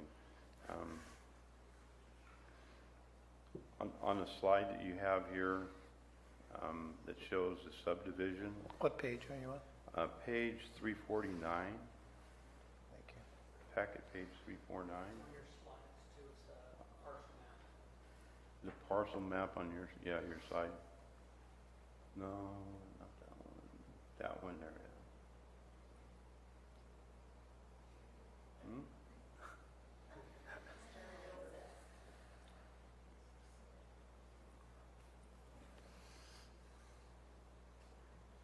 Okay, it says Lot 1 of the property may be used and improved for commercial purposes, and here's the other part of that, and is expressly exempt from the rural residential use restrictions. So when it makes that, in this declaration, when it makes that statement, does that mean, I mean, I'm still struggling as to what you were saying, whether it can be rezoned to commercial or not, because it's being exempt from residential use restrictions. Mr. Segala, please. Thank you, sir. Does that have any bearing on anything that you said earlier?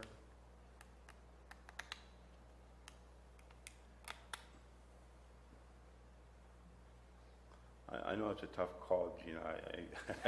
And Peter's, where's Peter? I don't know why that was put in there like that. I'm actually you know? not, I'm not sure either. I obviously didn't write the PowerPoint, but no, they're not exempt from rural residential uses because that's what's allowed currently under the zoning, under the current zoning. I think what we're trying to do is imply that perhaps there was more intended for this particular parcel through those CC&Rs and the creation of the subdivision. Even though we don't currently have commercial zoning and it's not designated commercial, I think the intent was is that uses beyond residential perhaps could be compatible with that site.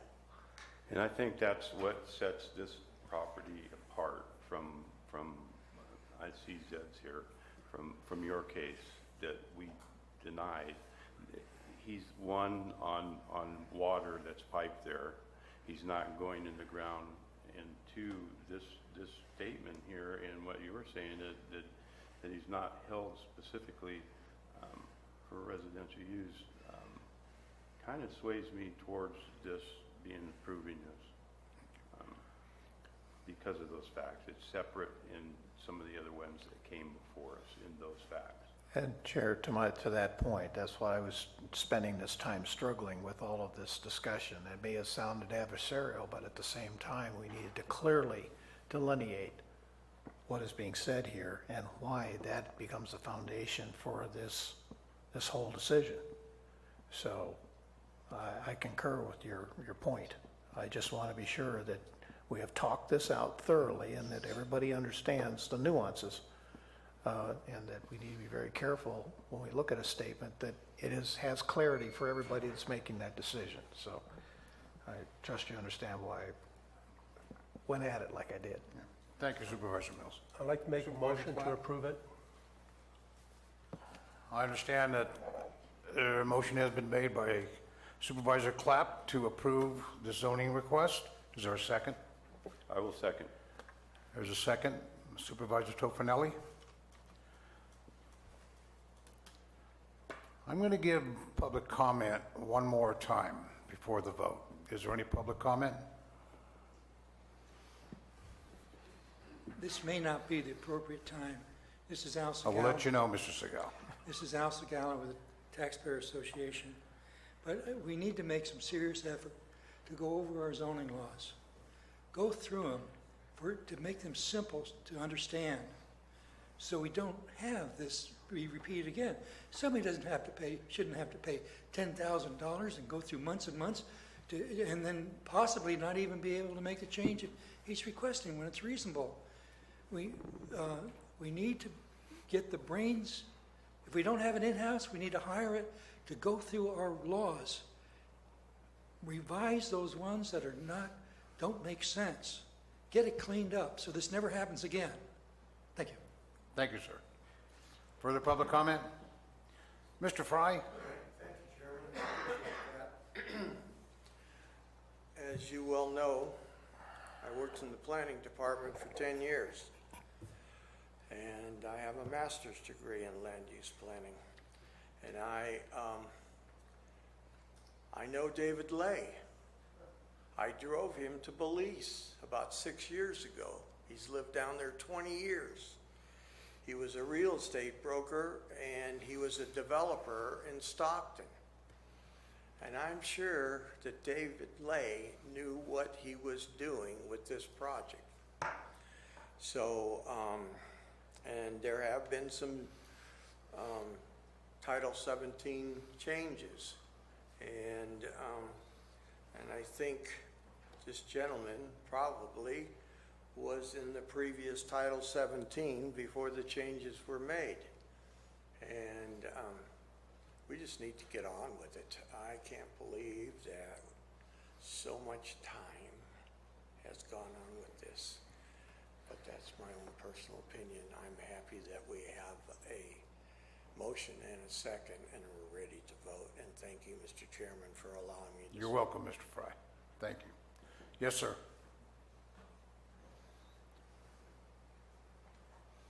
Burton Haviland from Mountain Ranch. One of your descriptions of the RR law, rule, regulation, whatever it is, described it as residential personal use, no commercial. That would mean that the person who lived on the property could grow their own food, but they couldn't take anything down to the farmer's market because that'd be commercial. Now, that may be what the law says, but it doesn't make a lot of sense. Thank you. Thank you, sir. Bill McManus, Hanford Hill. Geez, like an old home week. It was over 35 years ago that I started living in Murphy's, and I hear names like David Lay. It's like, oh my God, okay. I think when everyone's talking about going in a circle, the circular trip you took revolves around this lot 1 of the property. I haven't seen the documents. I've only been able to listen to it be read with emphasis or no emphasis. And it seems to me like this property was carved out for a reason, and it was attached to that property, different than the other subdivision problem that you had, which there was no exclusion attached to that property when the subdivision was created. Now, when you look at Murphy's, if you can find any rule that applies all the way through that town, I'll buy you lunch. There are houses that are tasting rooms. There are parking lots that are tasting rooms. It's changed a lot from when I was there, let me put it that way. And I know that property in there. We used to ride horses in there way back when. It's a great use for the property. It accentuates the entrance into Murphy's. And believe me, when you get past this winery, you've got a bunch more to go through. So it doesn't stick out. It's not exceptional. It kind of fits in, and it's kind of a lot nicer than what used to be there. So I think this exclusion is where this pivots. That he's got it, it's allowed, and if he was allowed to do a lot more under commercial, he's certainly doing enough under RR or RA that he could have gone even further with it. But this kind of explains it. I'm completely in support of it. I say I know that land. I know some of the old players, and this is a great way for it to turn out. I've seen the structure down there. It's top-notch. The landscaping is top-notch. There is nothing junky there. It's all very, very nice, and obviously someone put in a lot of money, and I don't think they did that without knowing for sure that they were going to be able to do it. And I don't think this has any relation to any of the other subdivision decisions that you had to make. I don't think this sets a precedent. I don't know if you could set a precedent in Murphy's. Everything is different there. So, anyway, I'm in favor of it. Thank you. Thank you, Mr. McManus. Any further public comment?